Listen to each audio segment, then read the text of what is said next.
A woman stood in a white dress, a wide-brimmed hat covering most of her face. Even without seeing her clearly, Larkin couldn't shake the strange sense of familiarity she gave him. Brixton held Dionne's hand and led her to the very front of the room.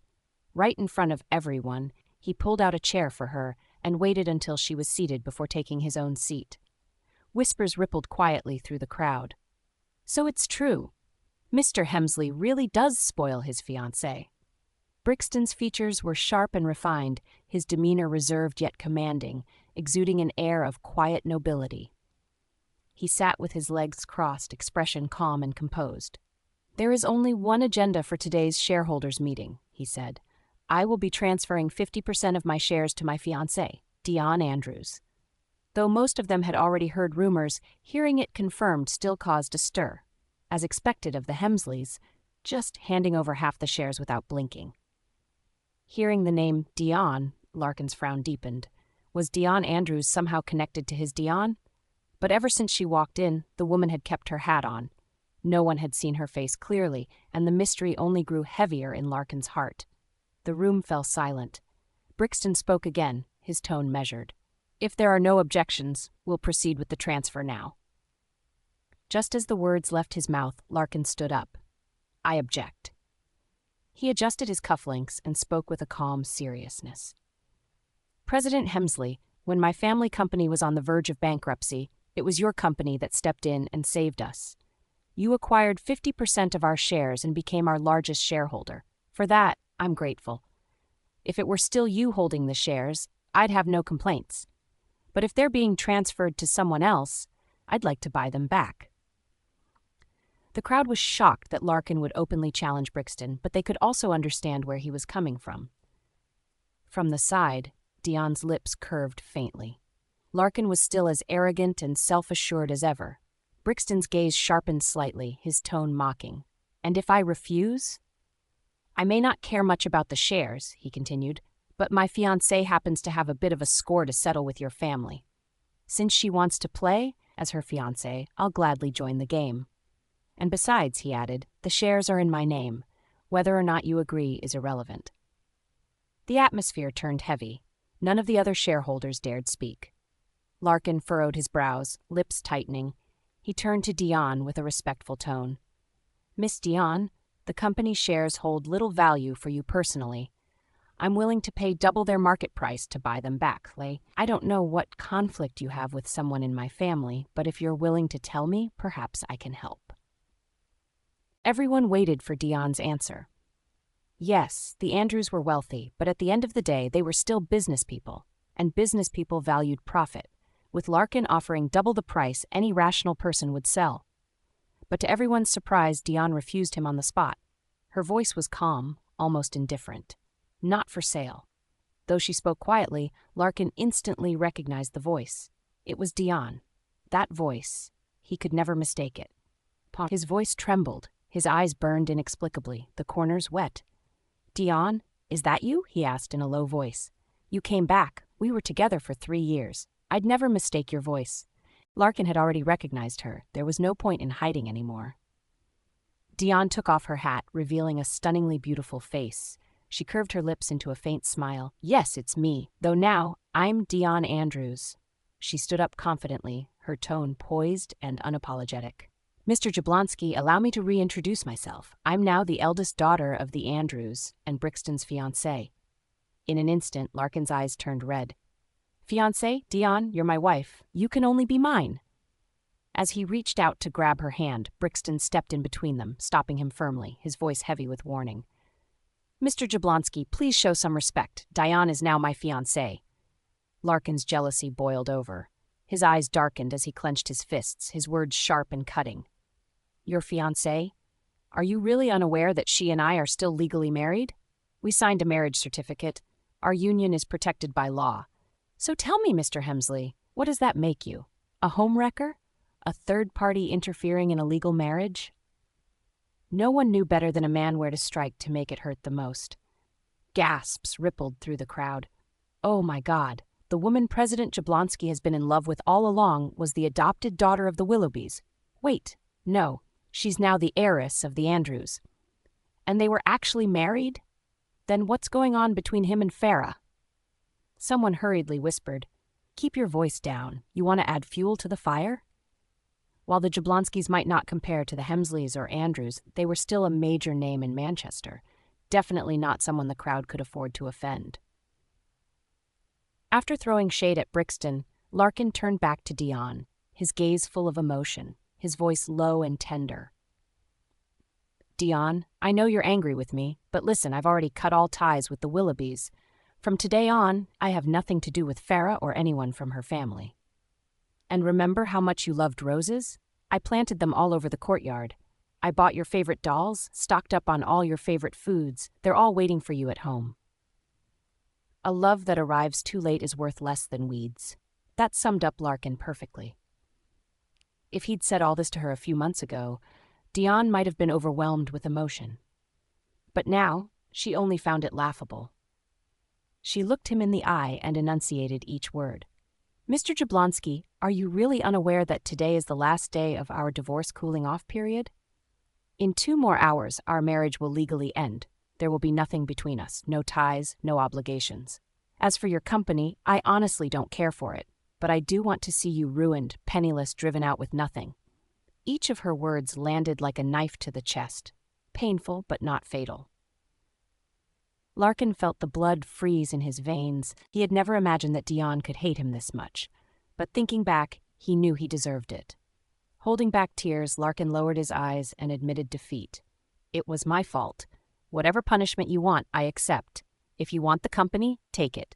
Even my shares, if you want them, they're yours."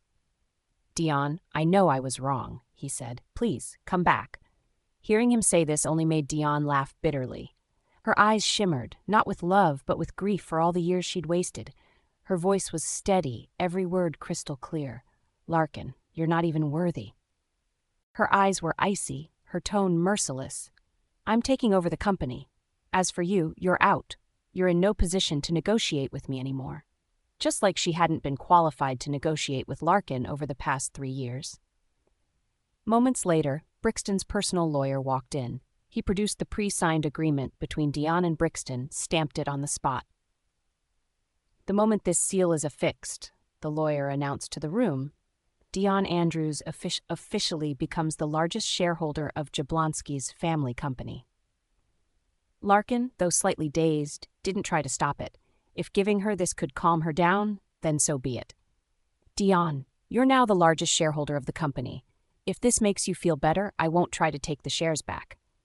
For a moment, Dionne wondered how blind she must have been all those years ago. How did she ever fall for someone so arrogant and full of himself? She tapped her fingertips lightly on the table, raised her brows, and said coolly, "Now that I'm the majority shareholder, I'm removing Larkin from his position as acting CEO of the company." Larkin's expression changed instantly.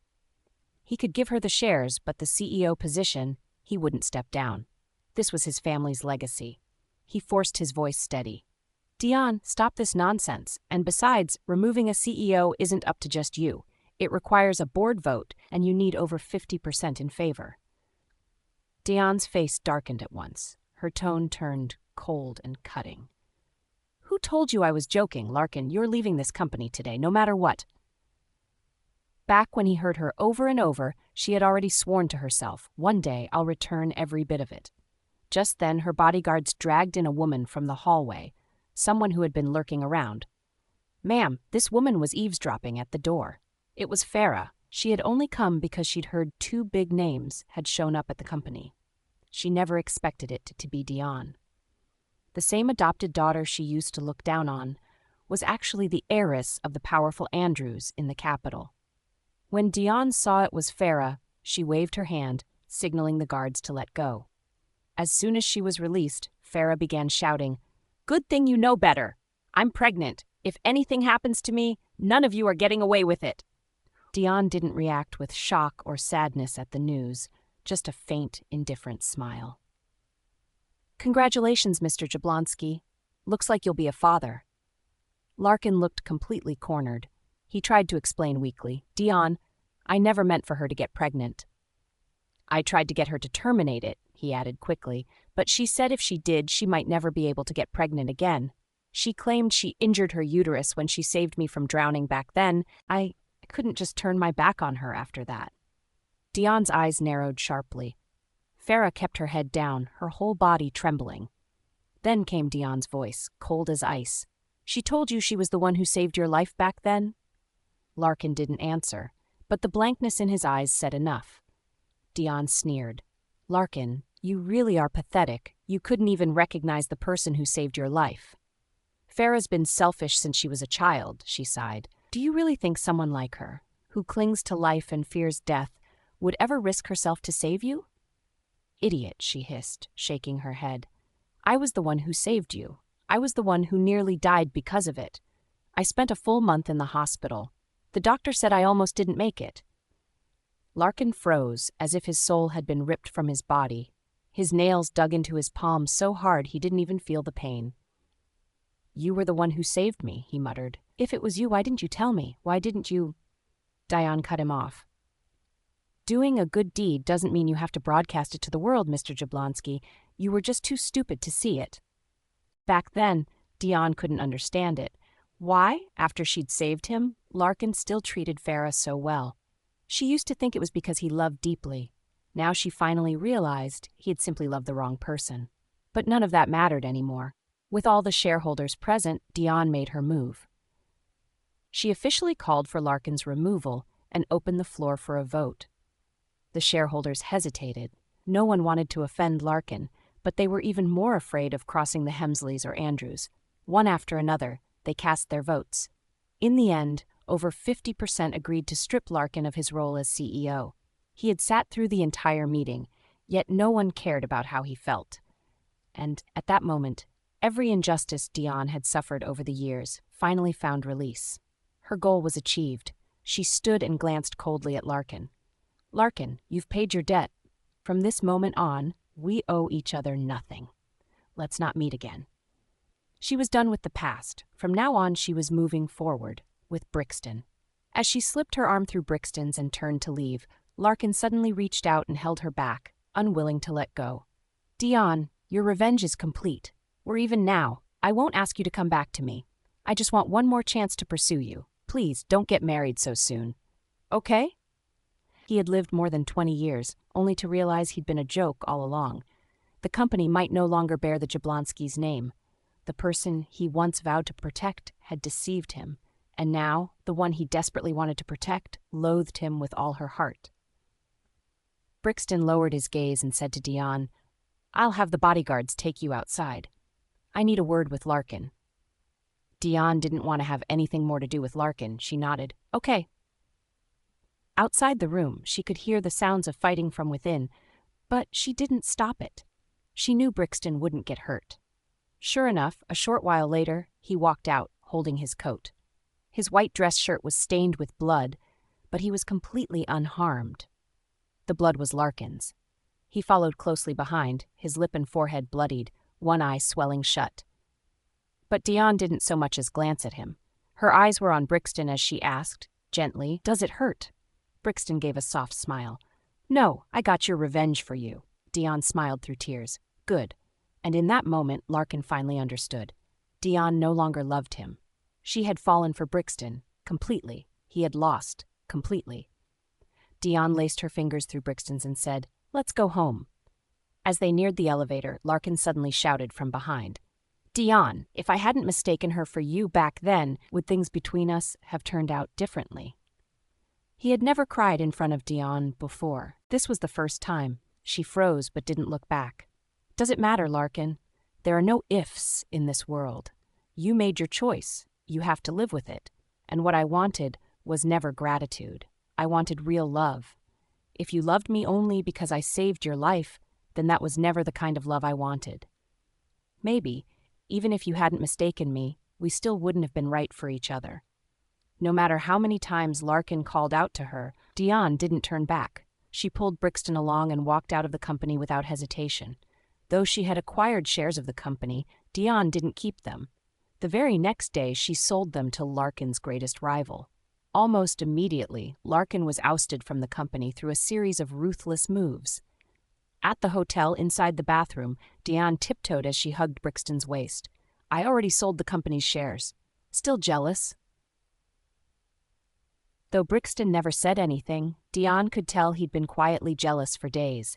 Now that he was found out, he didn't deny it. He simply wrapped his arms around her waist, lifted her onto the sink, her back against the cold mirror, and himself, blazing hot, in front of her. The contrast of cold and heat sent shivers down her spine. With a hint of playful punishment, he pressed down hard enough to make her gasp. The corner of his lips curled wickedly.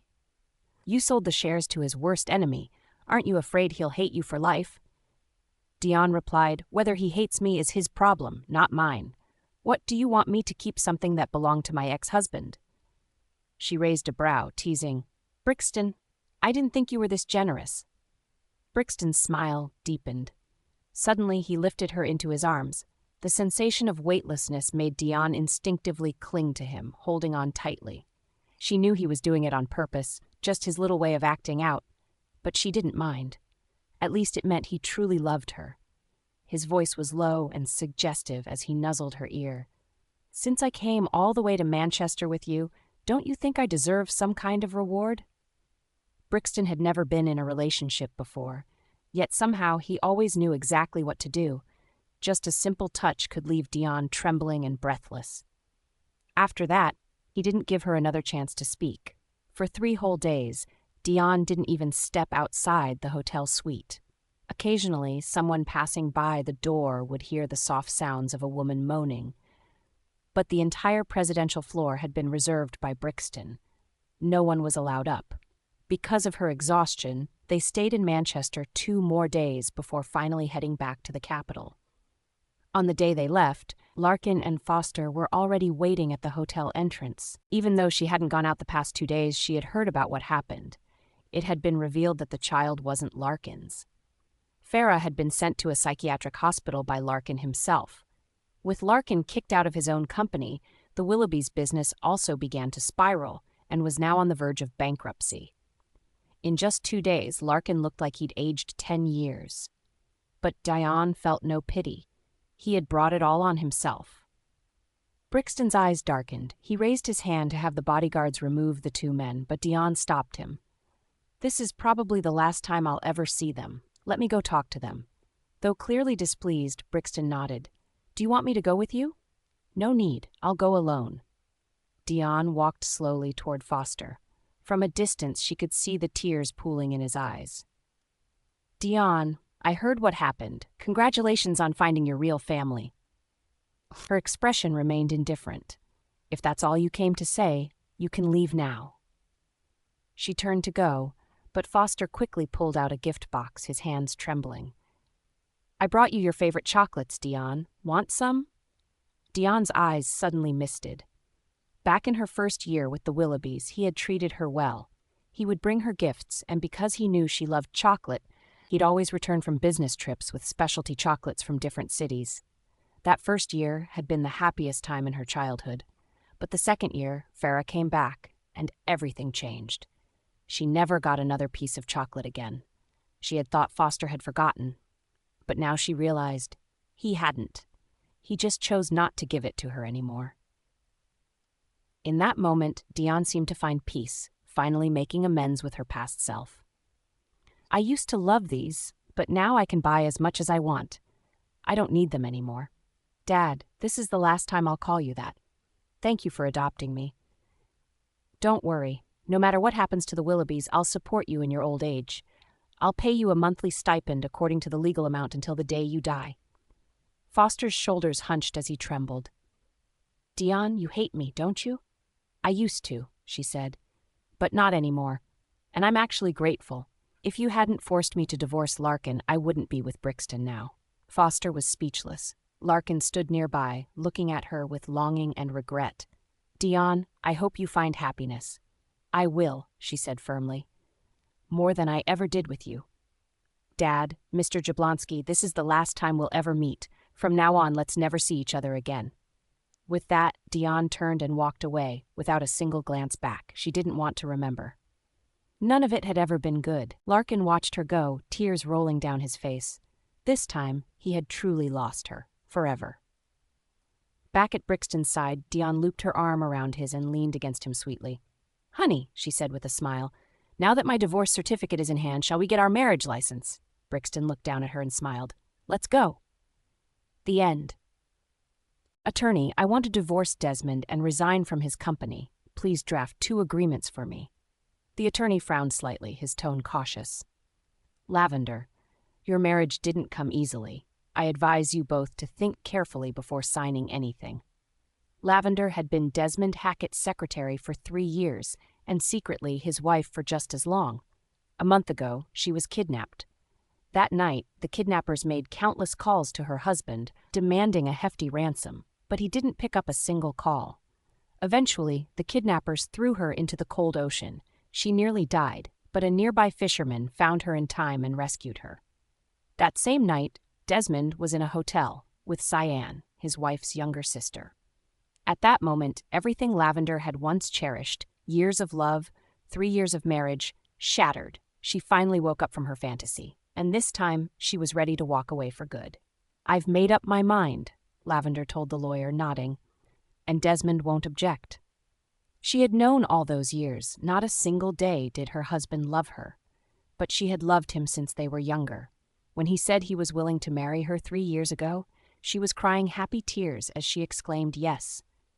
Soon it's their 3rd wedding anniversary. She had already prepared one final gift for him, divorce, also known as freedom from her. That evening, Lavender went back to the villa and found Desmond cooking in the kitchen. He had always been a clean freak, especially fussy about the mess cooking made. She remembered the first year of their marriage. He had stepped into the kitchen mid-meal, wrinkled his nose, and muttered, "Is this place doubling as a landfill?" But when Cyan said she liked his cooking, he enrolled in a culinary course just for her. Tonight, he brought out the dishes. "Didn't you say work was quiet today? Why are you home so late?" Even in an apron, Desmond's tall frame and broad shoulders exuded a magnetic charm. Lavender smoothed over her expression and replied lightly, "The company hired a batch of new recruits. I've been busy preparing their training materials." Desmond didn't question it. To him, she was always busy with work. "All right then, dinner's ready. Come eat." She sat down. He placed a slice of bitter melon onto her plate. "I remember you like this. I made it especially for you." A dull ache stirred in Lavender's chest. Cyan was the one who liked bitter melon. Lavender was allergic to it. 3 years together and he still hadn't noticed. If he had paid even the slightest bit of attention, he wouldn't have gotten it so wrong. Desmond noticed her hesitation. "Avi, why aren't you eating?" She gently pushed the dish away and pulled 2 documents from her bag. "Dinner can wait. There are 2 agreements I need you to sign." Desmond didn't like talking business during meals. What contracts are so urgent? Just as he reached to take the papers, his phone buzzed. Though he moved quickly to cover the screen, his wife still caught a glimpse of the caller ID. It was Cyan. He stood and walked to the balcony to take the call. His abrupt movement knocked dishes off the table, making glass shattered across the floor. A shard flew up and sliced Lavender's fingertip, and blood dripped quietly into the tiles. Desmond didn't notice. He spent 15 minutes on the phone, then grabbed his coat from the chair, ready to leave. "I've got something tonight. I won't be home for dinner." Lavender stopped him. "You haven't signed the agreements yet." He frowned, annoyed. He thought she was being unreasonable, but he quickly flipped to the last page and scrawled his name. "There. Happy? Can I go now?" She looked at his signature on both documents and nodded blankly. "Yeah, go." As if even one more second in the villa was unbearable, Desmond walked out without a word. Watching him leave, Lavender let out a bitter laugh. If he cared even a little, he would have noticed the agreements were a divorce and resignation, and that her hand was still bleeding. But Desmond had always loved Cyan, her younger sister and the real daughter of their parents. 25 years ago, their nanny and Joss behind Lavender's mother gave birth in the same hospital.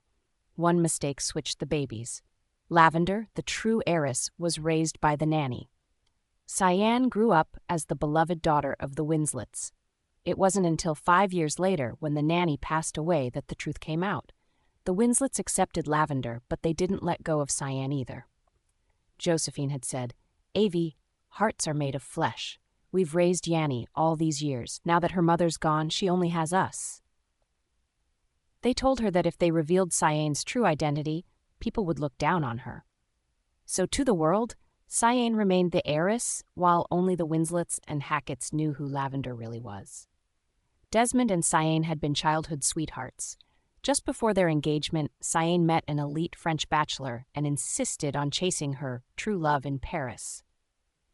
The Winslets didn't want to offend the Hacketts, so they asked Lavender to marry in Cyane's place. Desmond, heartbroken and indifferent, agreed.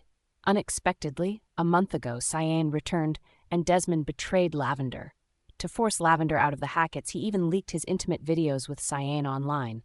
Lavender had seen the video of them talking. Desmond had said, "Lavender never did anything wrong, but if I just ask for a divorce, neither family will accept it. We need to ruin her reputation so her parents can't argue." Cyane asked him, "You've been married for 3 years. Did you ever love her?" "She's just a stand-in. I married her just to shut everyone up." Lavender had once believed that Desmond's heart could be earned through patience and sincerity. Unfortunately, she had been mistaken. Now tears blurred her vision as she pulled a small notebook from her bag. 3 years ago, she had made herself a promise. If she'd be disappointed 99 more times, she would leave for good. The video was her 99th disappointment. Tonight, she placed 3 items into a box, sealed it, and locked it in the safe. It was her final wedding anniversary gift to Desmond. He would probably like it. With everything in place, Lavender picked up her phone and called the man she hadn't spoken to in 3 years. "Red, my divorce cooling-off period ends in a month. Please, come and take me away then." Lavender thought it would take a long time to hear from the other end of the line. Little did she know, the line had already connected at the first ring. "Lavender," his voice came sharp and low, "you're not messing with me, are you?" She stayed silent. "I've been chasing you for as long as you've been pining for Desmond. You, cold as a diamond for 7 years, and now you're suddenly giving in? What changed?" "Red Ralston, her old lover, one of North Carolina's elites. He chased her for 7 years. In fact, she almost chose him. It was just that on the night she was supposed to make the decision, Desmond gave her hope, so she left Red." Faced with his questions, she took a breath. "I'm sorry. I wasn't thinking clearly. Forget I said anything." Suddenly, the sound of something heavy hitting the floor cracked through the speaker. "You think I'm someone you can call when you're bored and drop when you're not, huh, Lavender?" His voice rose. "You chose me this time. Don't think about running away from me again." "I'm giving you 1 month," he warned. "Handle that dickhead. After that, I'm going to take what's mine." Red didn't give her a chance to refuse. With a click, the line went dead after that warning. A small, wry smile tugged at her lips. "He's still the same," she realized. That night, Desmond didn't come home. She spent the hours in silence, sorting through closets and drawers, folding things into boxes. Morning light spilled across the floor when the front door finally opened. He stepped in, still wearing last night's shirt. "What are you throwing out?" She flinched just slightly. Then she straightened, brushing hair behind her ear. "Just some garbage." He walked over, glanced into the box. It was full of clothes and other gifts he had bought for her. "You call these garbage?" "Old gifts, old clothes," she said lightly. "They take up space. I thought I'd donate them under your name. Some kids in the mountains could use them. Might even earn you a good reputation." Hearing the last line, Desmond's thin, straight lips slightly curved. "Well, you know better." Seeing that he believed, she breathed a sigh of relief, but she also couldn't be fooled. It was not that he believed her. It was just that he didn't want to waste more time on her. Suddenly, there was a sound of something breaking behind her. She turned around, only to see her sister.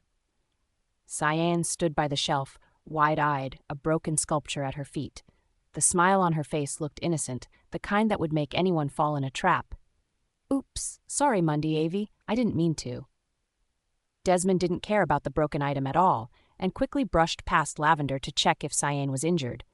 Seeing no wounds over her body, the worry in his eyes seemed to have faded.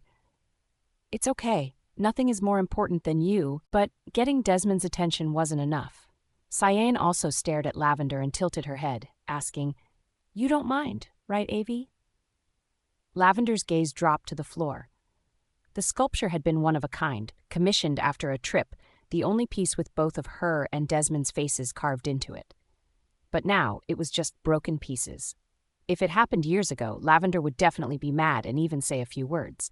Now she looked back up and was kind enough to say, "It's fine." A flicker passed across Cyan's face, gone before it settled. She smiled. "Aw, you're really so kind." Then, without missing a beat, she turned to Desmond. "With a sister like that, I'm sure she won't mind my next request either." He didn't even look at Avi when he spoke. "Yanni's just returned to North Carolina. Her parents aren't in the state, and she's not comfortable staying home alone. In the meantime, let her live here. Oh, and your room faces the sun. She's always been sensitive to the cold. Let her have it." Even after 3 years of marriage, they didn't always sleep in the same bed. Desmond had said he didn't like having someone next to him at night. Lavender understood it wasn't just someone he didn't want next to him. It was her. She also knew he'd always been careful when it came to Cyan. He'd probably rehearsed a long explanation, but when Lavender agreed without a fight, it caught him off guard. "All right," she had said lightly. "There's a lot of my stuff in there anyway. I'll just move it all out." Besides, it made no difference whether she moved out sooner or later. The moment she said she'd take all her things, Desmond almost spoke, an instinctive protest on the tip of his tongue. But Cyan cut in before he could. "Thanks, Avi." Lavender didn't answer. She bent over, her thin arms hauling a box toward the stairs.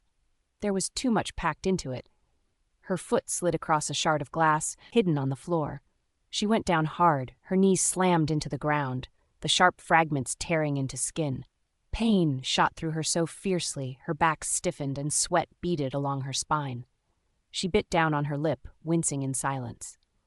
But Desmond didn't see it. Cyan had already tugged him away. Lavender stayed on the floor, her body trembling as the pain sank deeper. One drop, then another. Her tears pattered softly on the tiles. In the Winslets' place, Desmond would never let Cyan carry so much as a handbag. "Our Yanni is a little princess," he'd say, warm and indulgent. "She should be treated like one." Unlike Cyan, when Lavender had been the maid's daughter, she'd done all the dirty and heavy work. No one cared if she got hurt. Now Lavender was a rich man's daughter. Now she was Desmond's wife. Yet still, nothing had changed. Everyone still stood on Cyan's side, without question, without pause. Lavender had learned to live with it. It took her the whole afternoon to sort through her things. By sunset, she'd loaded everything onto a truck. "You didn't have to throw so much out," Desmond said, frowning. "Yanni's only staying for a while. Once she leaves, you'll move back in. What's the point?" To him, something about her felt off these past couple of days. She was too calm. "They're old," Lavender explained, her voice steady. "I figured it was time to let them go. You're not the wasteful type." No, she wasn't. She'd never lived a life of luxury. The things she owned, she made last. But she only smiled.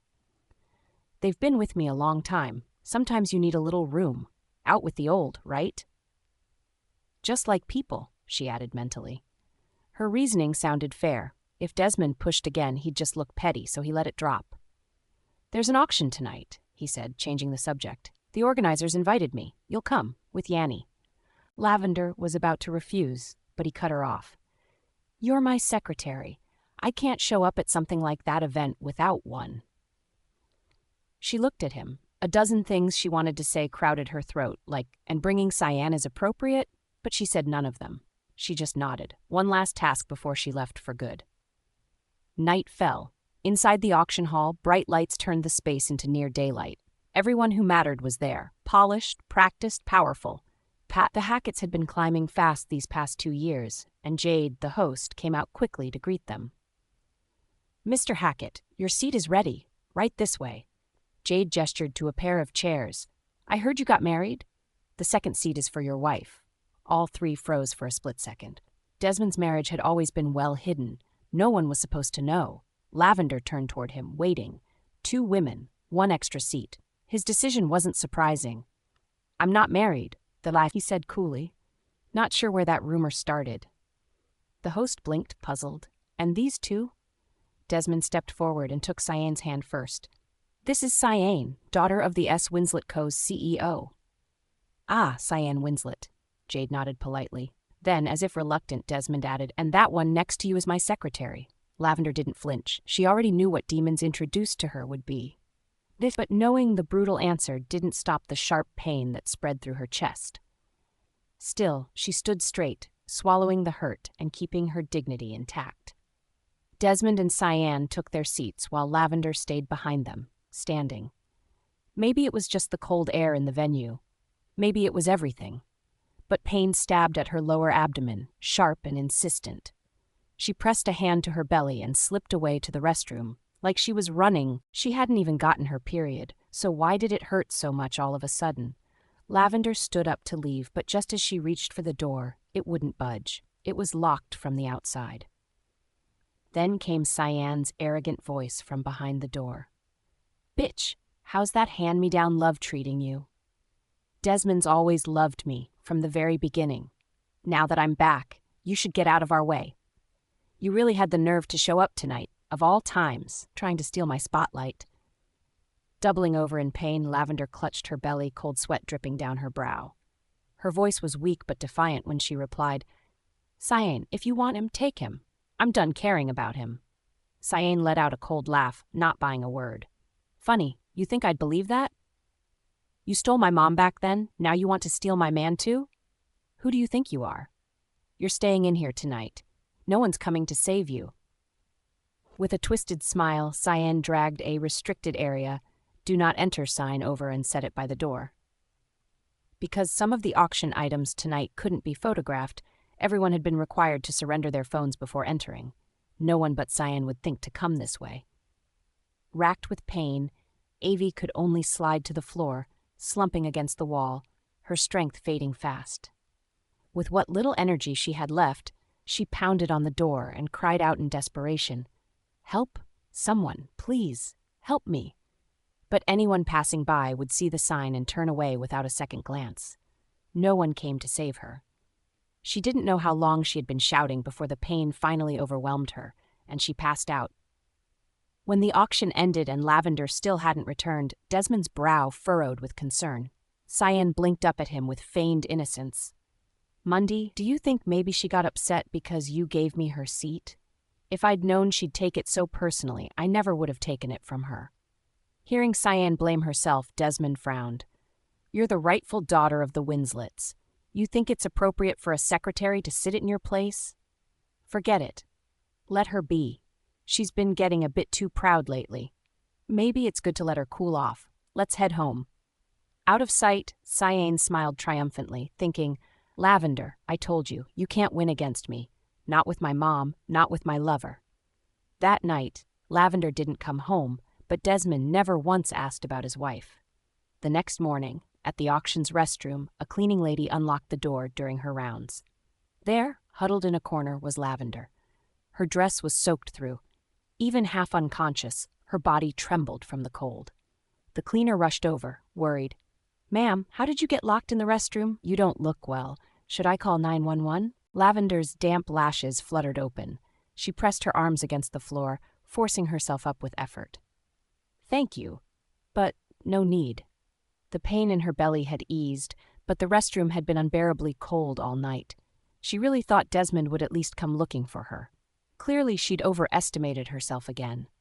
She remembered how, when Cyan once went missing for just 10 minutes, Desmond had nearly called 911 in a panic. But now, after a whole night without contact, he hadn't even tried to find his wife. So this is how different, Lavender realized. Love is from indifference. Steadying herself against the wall, she walked out one step at a time and caught a cab home.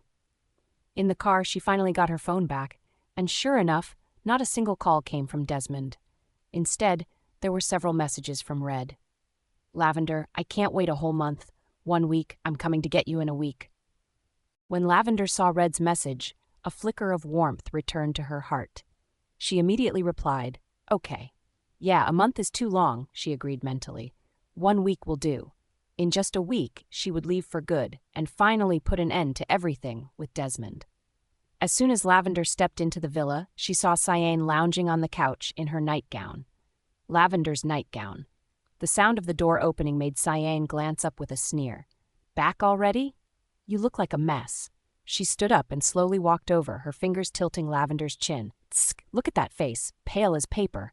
Anyone would think you're on your deathbed. She leaned closer, proudly displaying the marks on her chest.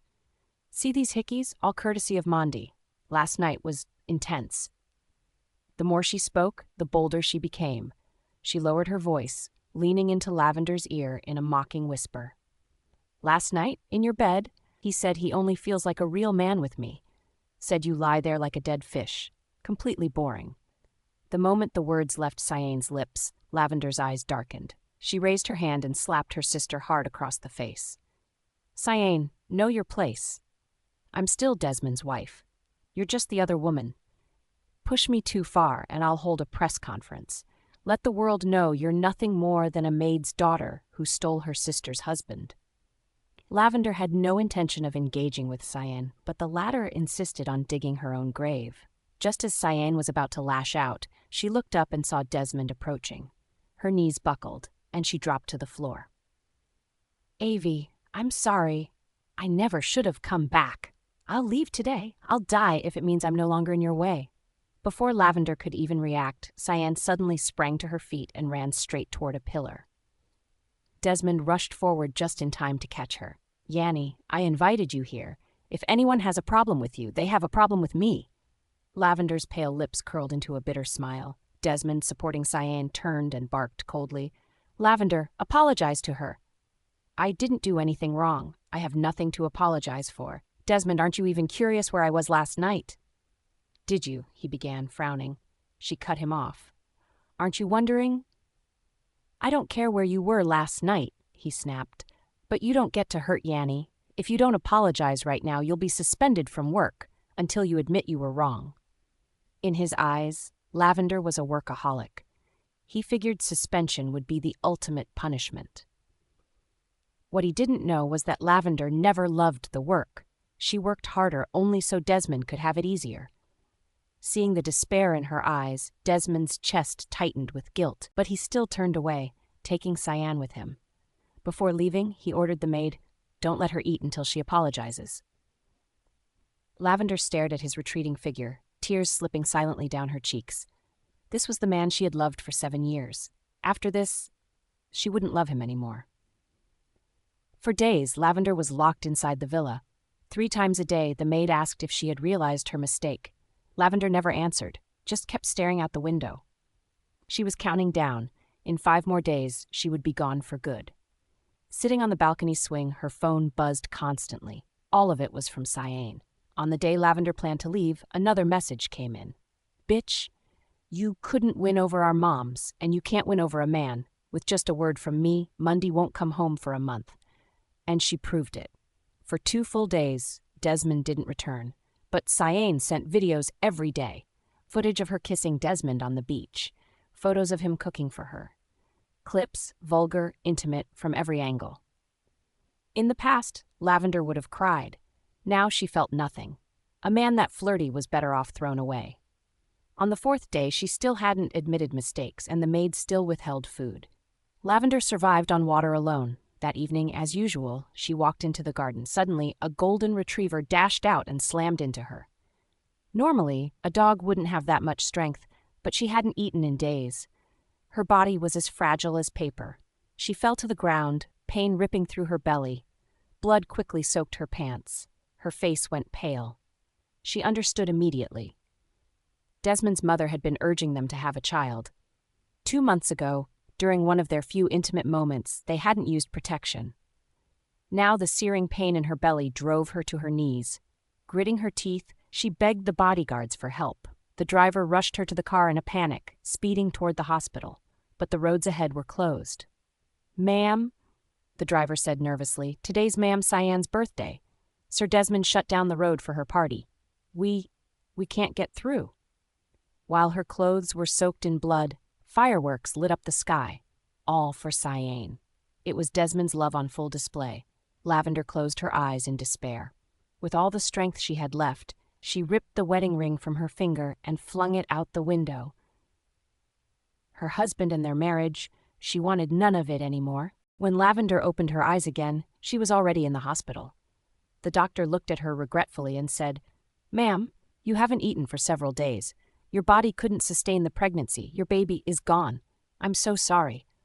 Lavender instinctively touched her lower belly. The tiny life that had just begun inside her was now gone. Tears quickly streamed silently down her cheeks.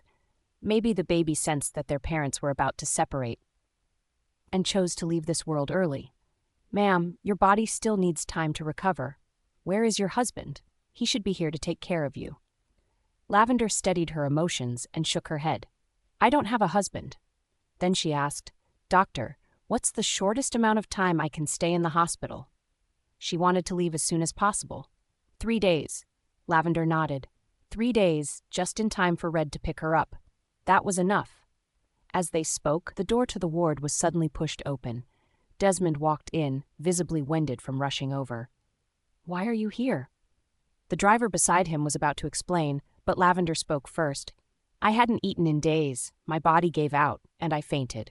Cyan chimed in mockingly. Avi, it's not like you had a privileged childhood. How did you end up so weak? Desmond looked at Lavender, who was pale and frail. His anger from the past few days seemed to ease, and his tone softened. When did you become so stubborn? Admitting a mistake wouldn't have killed you. If you've been feeling unwell, why didn't you call me? There was a hint of blame in his voice. Lavender just looked at him quietly, a cold mockery in her heart. Call you? These past few days, he had been busy spending time with Cyan. He even refused to let Lavender eat just to teach her a lesson. Calling him would have just been asking for humiliation. What would have been the point? But since she was about to leave anyway, there was no need to bring all that up. She simply offered a casual excuse. You were busy. I didn't want to bother you. For some reason, Desmond felt a flicker of guilt when he heard her words. Perhaps realizing he had gone too far, he began visiting the hospital every day. On the day she was discharged, Lavender spent the morning texting Red. Desmond remembered that she wasn't the type to be glued to her phone, but lately, it hadn't left her hand. Avi, who are you texting?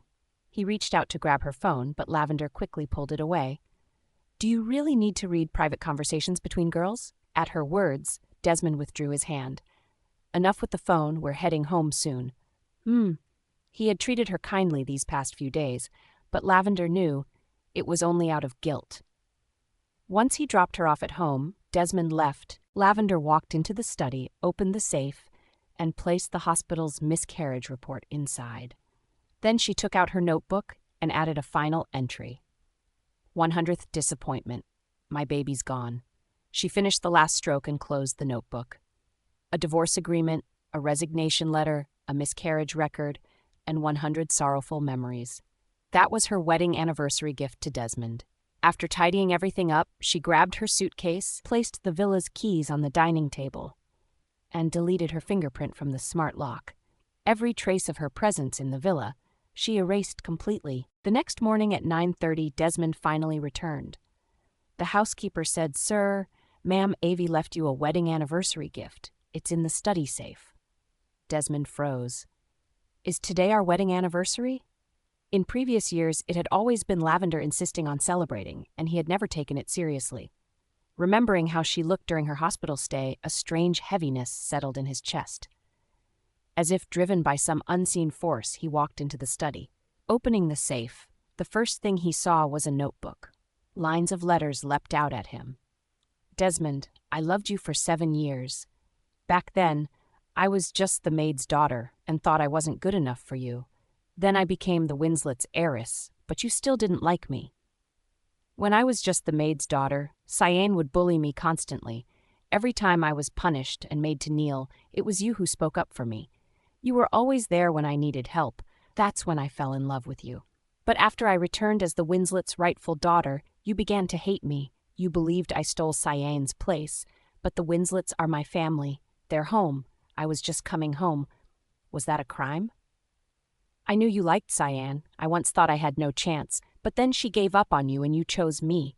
I believed that if I tried hard enough, you'd come to love me too. But I was wrong. So I made a promise to myself. If you hurt me 99 times, I would leave you for good. Desmond's hands trembled as he turned the pages, emotions rolling in his chest. Each entry chronicled how he had hurt her, all the way to the 99th. By the time he reached the final one, his eyes were red. So she had known all along. She had been putting on a show with him while quietly preparing her exit every day. Beneath the notebook lay 3 documents: the divorce agreement, the resignation letter, the miscarriage report. At that moment, Desmond broke down, tears streaming uncontrollably. He had signed both of those agreements himself. And the baby? They had a baby? A breeze from the window flipped the notebook open to the final page. In Lavender's delicate handwriting, the words stared up at him. 100th disappointment. My baby's gone. It's time I leave too, Desmond. Let's never see each other again. Desmond's hand trembled, and everything he was holding crashed to the floor. He kept mumbling to himself, impossible. She loved me so much. Why would she leave? Like a man possessed, he tore through every corner of the villa, searching, desperately, hopelessly, but she was nowhere to be found. The wardrobe, her makeup table, even the lilies she always adored, gone. Every trace of her had vanished, clean and complete. The servants watched him spiral, wide-eyed and shaken, before one of them cautiously stepped forward. "Sir, is there something you're looking for?" Desmond didn't respond. He was completely lost in his own world. "I lost her," he mumbled to himself. "I lost Lavender." The servants didn't know what had happened between them, but one of them offered gently, "Sir, maybe try giving Ma'am Avie a call?" That snapped Desmond out of his trance. He quickly dialed Lavender's number, only to be met with the cold, mechanical voice of an automated message. "The number you have dialed is no longer in service." He froze. He hadn't expected her to cut things off this thoroughly. He had the servants try several other numbers, but the result was always the same: disconnected. Desmond rimmed his eyes. His throat was dry. He couldn't speak. Wasn't this what he'd wanted all along, for her to leave? So why did it feel like his heart was being ripped in two? Lavender had no friends in North Carolina. If she left, the only place she could go was back to the Winslets. Desmond shot to his feet, shoved his emotions down, and raced toward the Winslets' place. In Ralston's family estate, Red carried Lavender's luggage and gently took her hand as they entered. Sure, the Hacketts were wealthy, but the Ralstons stood at the top of the elite. Even Lavender's father would lower his head and scrape in front of Red. "The master bedroom used to be mine," Red said, leading Lavender in. "It was pretty basic before, but I had the whole thing redone these past few days, and I think it matches your taste now. If you don't like it, I'll get you another place. We can decorate it exactly how you want. I've moved into the room next door. If you need anything at night, just call me." Lavender's nose tingled, her eyes growing misty. She had grown up sleeping in the servants' storage room. Her dream had always been to have a princess room of her own, but neither the Winslets nor the Hacketts ever made that dream come true. But now, without her saying a word, Red had already prepared everything. So this is what it feels like to be truly loved, she realized mentally. Red noticed the glisten in her eyes and panicked, thinking he'd done something wrong. "What's wrong? You don't like it. If you don't, I'll have it torn down." He turned sharply. "Someone." Lavender let out a chuckle and stopped him. "I didn't say I didn't like it. I'm just touched. Take me upstairs, will you?" Red obviously relaxed, a smile tugging at his lips as he led her upstairs. The bedroom walls were a soft blush pink. The cabinet beside the bed was filled with rare, limited-edition dolls from around the world. A vase of lilies, her favorite, sat delicately on the vanity. Every detail reflected her tastes. Even she couldn't have designed it better herself. Seeing the emotion on her face, Red smiled gently.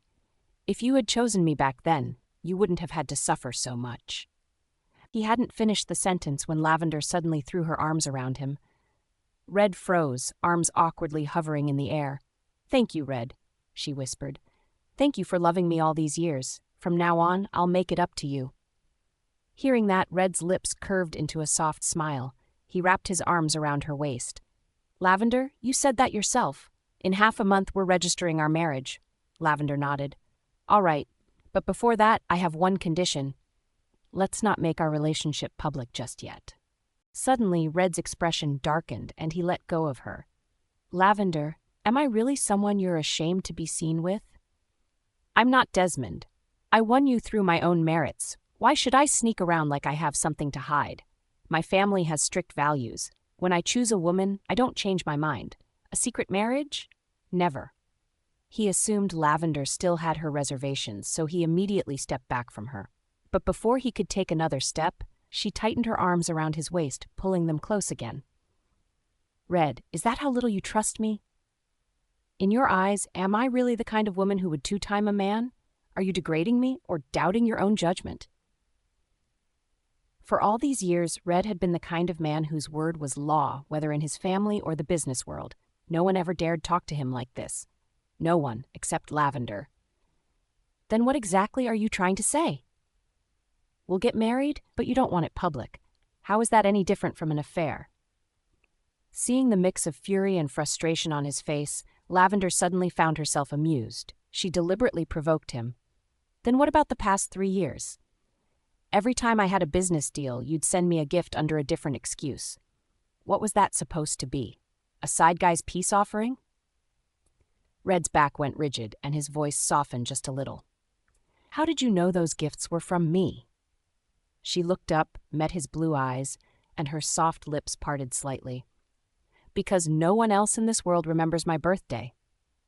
Back when she was just the maid's daughter, she was told by the maid herself that they were just servants, unworthy of celebrating something so expensive. And when she became the Winslets' heiress, her birthday happened to fall on the same day as Cyane's. So the Winslets only ever celebrated Cyane's, afraid the truth of their dirty secrets might leak out.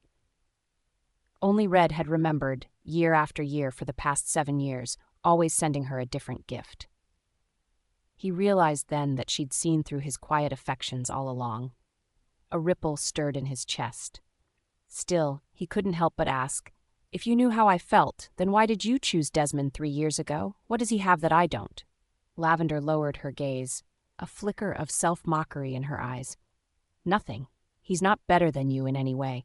But when I was 15, I was wrongly accused of breaking a vase in my family's place. I knelt in the snow for 3 days and 3 nights. Just as I fainted, he was the one who saved me. Back then, Desmond was the only light I saw in the darkness. The moment the words left her lips, Red's eyes narrowed and his voice was laced with restrained fury. Who told you? He was the one who saved you. This time, Red pushed her away. There was frustration in his eyes, but also a deeper kind of hurt. Lavender couldn't tell which part of what she'd said had made him so upset, but she still answered. When I woke up in the hospital, he was the one sitting beside me, taking care of me. Red gave a bitter laugh. Lavender, I remember you being a smart kid. Who would have thought you'd grow up not even recognizing the guy who saved your life? His words hit her like a wave crashing into still water. She froze, her mind reeling. What do you mean? I got it wrong? If it wasn't him, then why was he there? Why would he stay by my side? Red's expression turned colder, his words clear and cutting. Lavender, listen to me carefully. The one who saved you was me. There was a situation with my family at the time, and I had to rush back, so I asked Desmond to look after you. From beginning to end, I was the one who saved you. Even Desmond's help. I paid for it. I gave the Hacketts a business project in return. Lavender's lips parted slightly, but no words came out. Red stepped closer, forcing her back until she was pressed against the wall. His voice was firm, more serious than she had ever heard it. Lavender, if the only reason you fell in love with Desmond was because of that moment, then I'm telling you now, you gave your heart to the wrong guy. Lavender's mind went completely blank. No wonder she had been puzzled by how different Desmond had seemed lately. She had mistaken the wrong man for her savior all along. Her eyes welled up with tears as she looked up at him. Since you were the one who saved me, why didn't you say anything back then? Red let out a cold snort. I didn't expect you to be such an idiot, to mistake your own lifesaver. And besides, I never wanted to use that to guilt you into anything. With Lavender, I've never wanted something half-hearted. What I want is your true love. Do you understand? His eyes were clear and bright, utterly sincere, without a trace of calculation. Tears spilled from Lavender's eyes. She could no longer hold them back. Rising on her tiptoes, she wrapped her arms around his neck, her body trembling. Red, I understand now. From this day forward, let's live a good life together. I mistook the wrong guy for 10 years. I'll spend the rest of my life making it up to you. With that, she leaned in and kissed him. A soft smile played at the corners of Red's eyes as he gently pulled her into his arms. His voice was low and magnetic. "Let's move to the bed." Once his passion awakened, Red showed no signs of stopping. It wasn't until dawn that he finally let her drift off to sleep. At the Winslets' estate, Cyanne sat between her parents, snuggling up to them coquettishly. "Mom, Dad, you're finally back. I missed you so much while I was in Paris these past few years." "It's good you're back. While you were away, your mom talked about you all the time," her dad said warmly, his eyes soft as he looked at her. Cyanne feigned innocence. "But you still had Big Sister here, didn't you? I'm sure she took great care of you these past 3 years." The moment Lavender was mentioned, Josephine's expression turned cold. "Don't bring her up. Of course she's not truly one of us. Raised by someone else, no wonder her heart doesn't align with ours. Married for 3 years and not a single child. She doesn't even come home anymore. If I had a choice, I wish you had been my real daughter." It wasn't the first time she had said something like that. A glint of triumph flashed across Cyanne's face before she quickly composed herself, speaking sweetly. "As long as you don't mind having me, I'll always be your precious daughter." The family of 3 was enjoying their moment when Desmond arrived, looking tired and travel-worn. "Mundy!" Cyanne jumped up and went to greet him.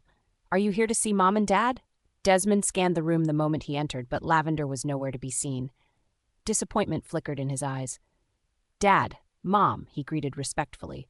Stan frowned slightly when he noticed Desmond was alone. "Just you? Where's Lavender?"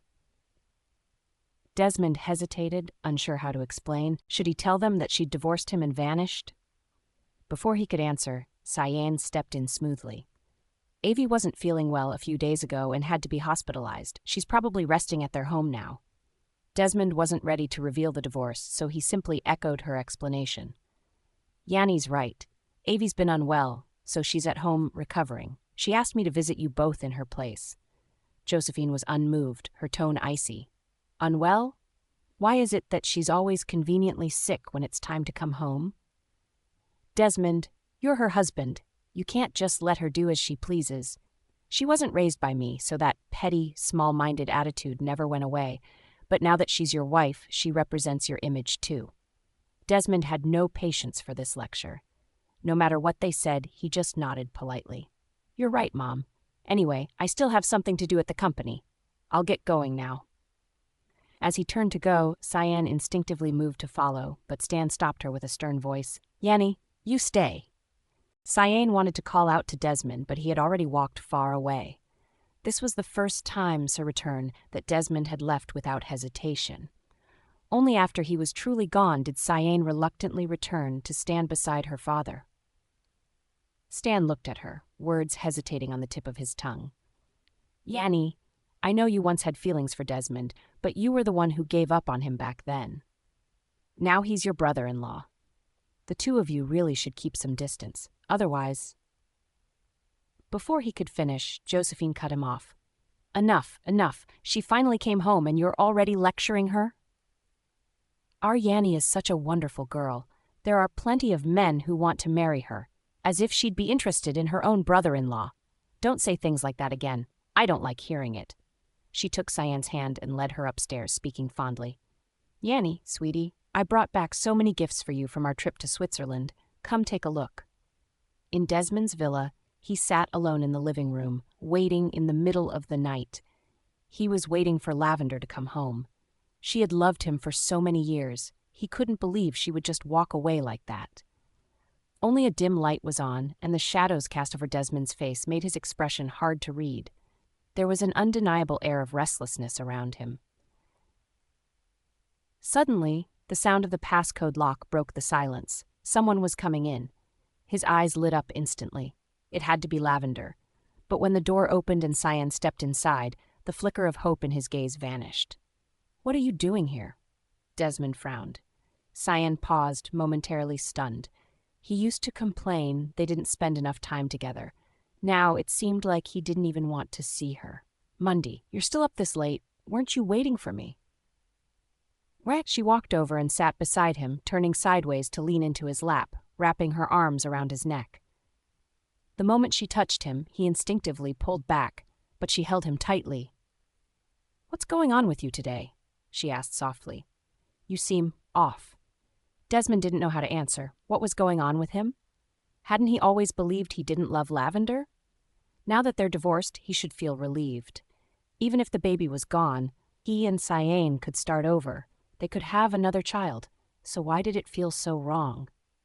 No, even if the separation was real, it should have come from him. He had to find her. "Yanni, has your sister contacted you these past couple of days?" The heat that had just begun to rise in Cyan instantly cooled, but she kept her expression composed. "Mundy, my sister never liked me, not even as a child. Why would she reach out to me now? What's going on? Is she missing?" For some reason, Desmond couldn't bring himself to say the word divorce. He gave a vague explanation. "She's been upset lately and left home. Changed her number too. Can you do me a favor? Ask Mom to try getting in touch with her. Tell Avi to come back." Cyan clenched her fists, her molars grinding as she fought back her frustration. Desmond continued, "Yanni, Avi is your sister. It's not safe for a woman to be out alone. Please help me this once." She looked into his eyes and saw the worry there. She couldn't help but ask, "Mundy, have you fallen in love with her?" His blood turned cold in an instant. He didn't know how to respond. Did he love her? He wasn't sure. For the past 3 years, he'd grown used to having Lavender by his side. Now that she was really gone, he missed her more than he'd expected. But he kept telling himself he loved Cyan. What he felt for Avi was just obligation and guilt. "Yanni, the one I love is you. But she's still my wife. I don't want anything to happen to her. I've never asked you for anything before. This is the first time." Cyan felt a heaviness settle in her chest. True, Desmond had never once asked her for anything, but the one time he did, it was for another woman. A flicker of unease passed through her eyes, followed by a flash of calculation. "All right, I'll ask Mom to try contacting her tomorrow." She leaned in closer, voice softening with a hint of seduction.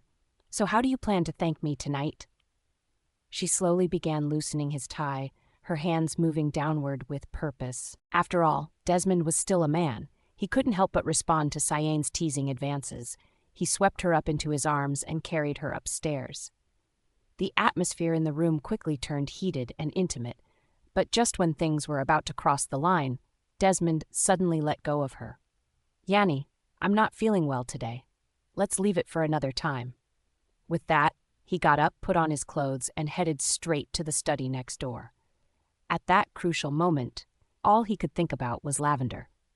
Lavender was shy about things like this, so different from Cyan. He used to think being with someone like Cyan was more exciting, more fun. But now he was starting to feel like Lavender's subtle, reserved reactions were more sincere, more real. Cyan, noticing his hesitation, tried to take the lead, but he pushed her away without the slightest warmth. "Yanni, I just remembered there's something urgent at the office. You should rest. Don't wait up for me." Without another word, he buckled his belt, grabbed his clothes, and left the room. Before Cyan could even react, Desmond was already gone. The next morning, Lavender had just gotten out of bed when she saw a message from her father. Her expression darkened slightly. Though the couple at the Winslets' estate were her biological parents, there was little affection between them. Aside from necessary occasions, she rarely went back, and her father hardly ever asked her to return. As she stood there, lost in thought, Red wrapped his arms around her from behind. "What's wrong? You look upset so early in the morning." "It's Dad," she said. "He wants me to come home." Red knew well that her relationship with her parents was strained, and even more so that they never truly accepted her. "If you want to go, I'll come with you. They won't dare give you a hard time with me there." Lavender turned and buried her face in the crook of his neck. "Red, thank you." A smile tugged at the corner of his lips. "If all I get is a thank you, that feels pretty insincere. Tonight?" Lavender could already guess what he was implying. Her ears flushed pink. She clamped a hand over his mouth, warning him, "Don't you dare say it." "I haven't been back in a long time either," she added. "We should probably bring something with us." "I've got it covered," Red said, catching her hand. "I'll have my assistant take care of everything. You just go get dressed. We'll leave once you're ready." They were practically husband and wife now, so Lavender didn't refuse. She went to the walk-in closet and changed. When she came downstairs in a soft apricot-colored dress, she saw the staff loading box after box into the trunk. "This is way too much. Anyone who didn't know better would think you're bribing them for marrying me." "We're about to get our marriage certificate," Red replied. "It's only right to bring some gifts to your parents. That way, they won't dare look down on you." Lavender didn't really care about such formalities, but seeing how thoughtful he was, she didn't object. Just as she got into the car, Red received a phone call. Something urgent had come up at the company and needed his attention. "Go take care of it," she said. "You've assigned so many bodyguards to me. I'll be fine." He leaned down and kissed her gently on the forehead, made a few quick arrangements, and then left. 2 hours later, the car pulled up outside the Winslets' estate. "Ma'am," Roy, the driver, asked, "should we bring the gifts in now?" "Yes," Lavender replied. "Bring everything inside." Bodyguards began unloading box after box, but the moment Lavender stepped through the doorway, a shattered teacup flew past her and smashed on the ground in front of her. "So, you do remember how to come home," her mother snapped. "I thought you'd already erased us, your family, from your heart." At first, Roy didn't react. He rushed over to Lavender to check on her, only letting out a breath of relief when he saw she wasn't hurt. This was the woman his boss cared about most. If anything had happened to her today, not one of them would be able to walk away unscathed. Lavender had been startled, sure, but not surprised. She'd always known her father and mother didn't like her. She just didn't expect them to make that so clear the moment she walked through the door. Roy stepped forward, about to speak, but Lavender raised a hand to stop him. "I'll go in myself. Just wait here at the door." She carefully stepped around the shards on the floor and walked into the living room. Inside, the couple sat on the main seats. Cyan and Desmond were off to the side. Ever since Lavender had appeared, Desmond's eyes hadn't left her. Cyan noticed it, her fists clenched tightly, and the way she looked at Lavender carried a flash of hatred. "Dad! Mom!" Lavender greeted politely, standing off to the side. Stan's face reddened. "You still have the nerve to call me Dad? You've brought nothing but shame to this family. Desmond already told us you've been gone these past few days. Where did you go?" "Lavender, you're already a married woman. You should be acting like a wife. But look at you. What have you been doing all day? And bringing that whole group of bodyguards back home. What is this, a coup?" The more he spoke, the angrier he got. Cyan quickly stepped in, pretending to soothe him. "Dad, don't be upset. Avi has always been like this. You should be used to it by now." Lavender almost laughed. Of course. Cyan was always good at putting on a show. She made it look like she was calming things down, but every word just added fuel to the fire. Outside, Roy couldn't hold back anymore. This was the woman his boss cherished most. How could she be humiliated like this? Maybe it was the time he'd spent with Red, but Roy had picked up a certain presence himself. He walked into the room, step by step, his voice firm when he spoke. "Sir, ma'am, those bodyguards outside were carrying gifts. Gifts from Ma'am Lavender, for the both of you. She's always been deeply respectful toward her parents. I hope you can take a moment to really see her for who she is." Roy was in his 50s, around the same age as Stan and Josephine. Stan's expression faltered slightly. He glanced at Roy, eyes narrowing. "And who are you?" Before Roy could respond, Cyan jumped at the chance to pin a label on him. "Avi, is this the kind of person you've been running around with while you were gone? As your younger sister, I really shouldn't meddle, but Money is your husband. Don't you think this is a bit much?" Roy jolted at her words and quickly defended himself. "Ma'am Cyan, please don't speak carelessly. I'm just a driver." But the disdain in Cyan's eyes deepened. "Avi, you must really be starving, if even this kind of man is good enough for you. This one looks like he's the same age as Dad. If you really wanted someone else, couldn't you have found someone younger? He could practically be our father." Desmond had been sitting silently the whole time, but in his mind, he'd already decided Lavender had an affair. From the moment she walked in, no one had even let her speak. They were too busy declaring her guilty. She had still been holding out hope for this family when she came here, but now that hope was gone. She looked calmly at her father, her voice tinged with irony. "Dad, is it that, no matter what I do, I'm always wrong in your eyes? If you've always hated me this much, why did you ever acknowledge me as your daughter in the first place?" Stan was caught off guard by the confrontation, left speechless and uncomfortable. Cyane said gently, "Avi, we're the younger generation. We shouldn't speak to Dad like that." "Cyane, shut up!" Lavender shot her a sharp glare and sneered. "Now you want to talk about respecting your elders? Where was your sense of shame when you climbed into your brother-in-law's bed?" Cyane's face turned pale. She hadn't expected the usually gentle Lavender to suddenly turn on her like this. "Avi, Lavender spat on the floor, disgusted. "Don't call me that. What kind of sister am I to you? We don't even share blood. Your mother was a maid, and you've done nothing but occupy a place that was never yours. You were given the title of the Winslet's daughter out of pity. Don't let it go to your head. Know your place. If your mother hadn't pulled those tricks back then, you'd just be another maid in this estate. And you think you're qualified to call me your sister? You're nothing." Each sentence from Lavender hit like a slap, leaving everyone in stunned silence.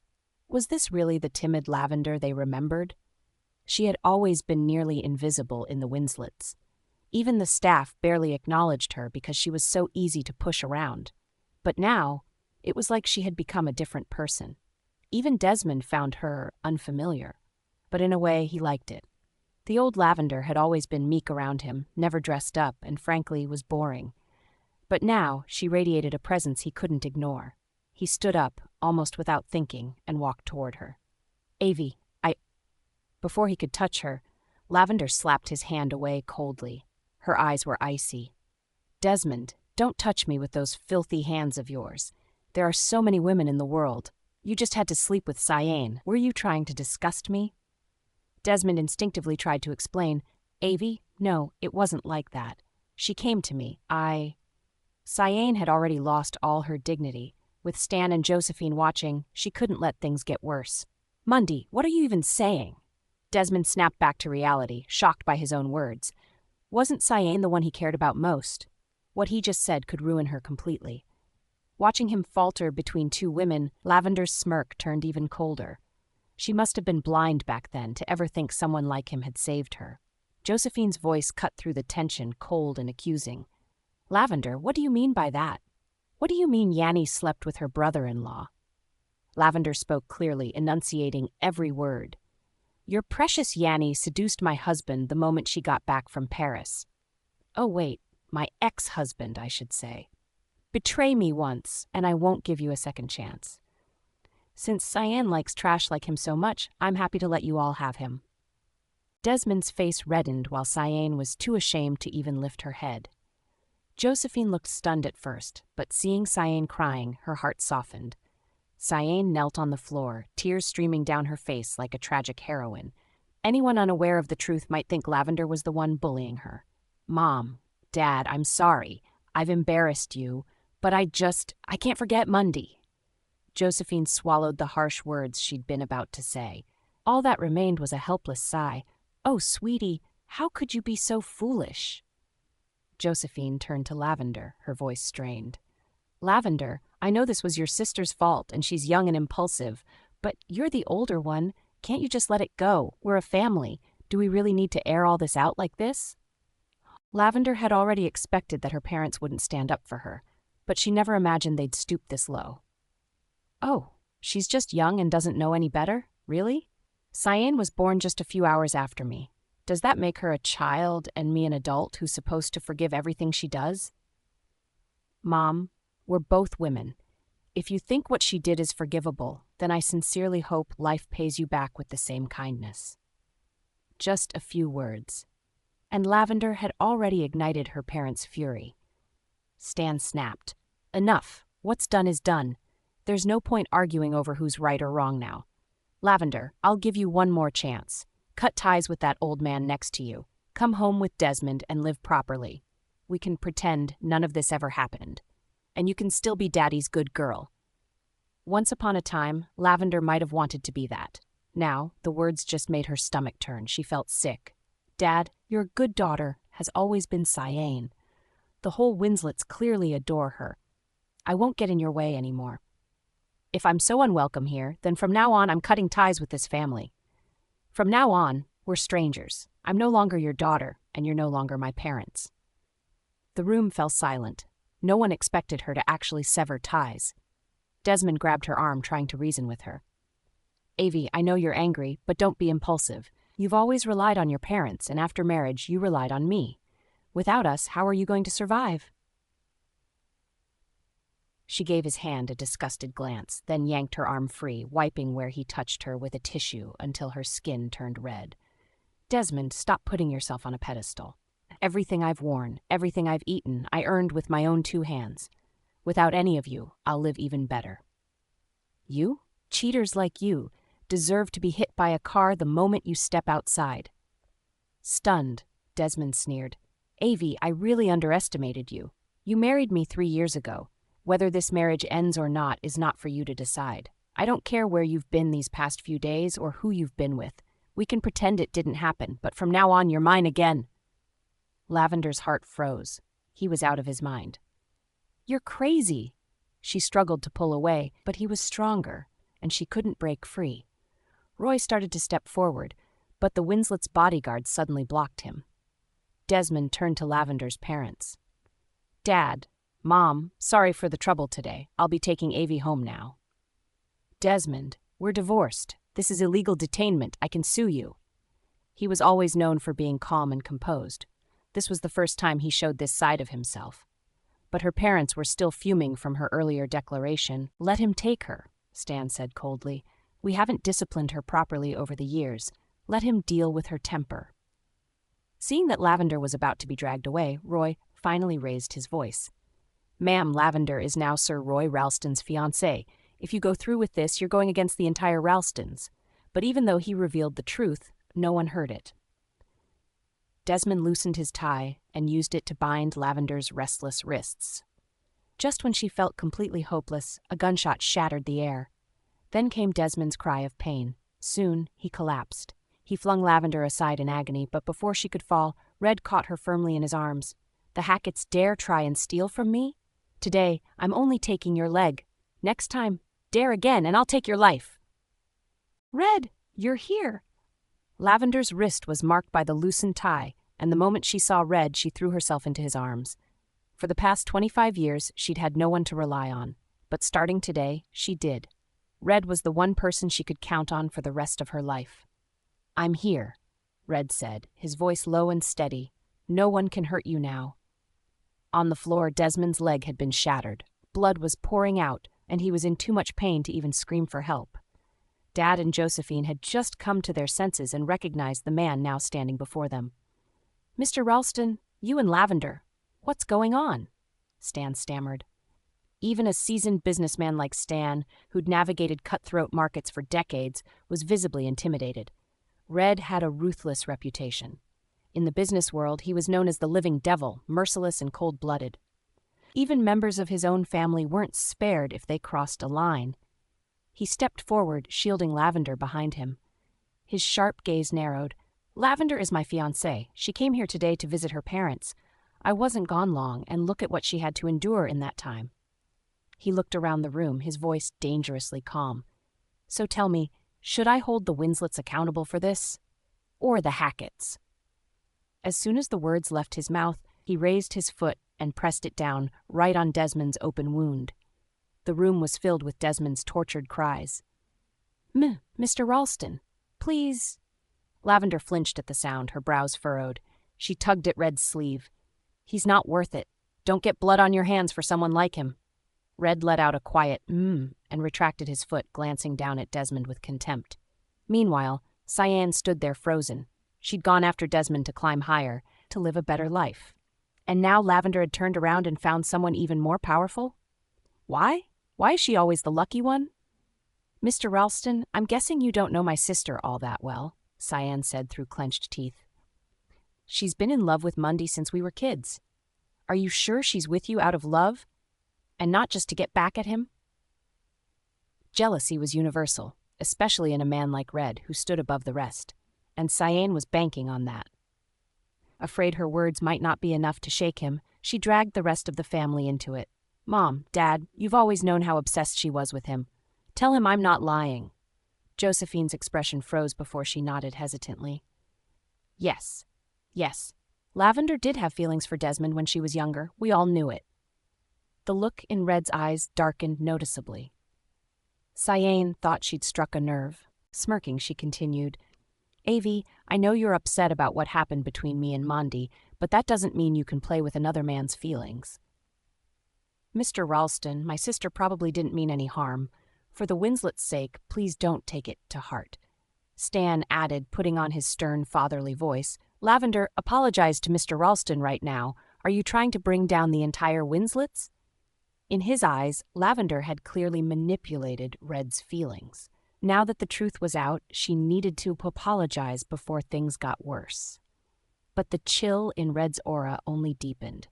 He lowered his gaze to his fiancée and murmured, "So this is your family."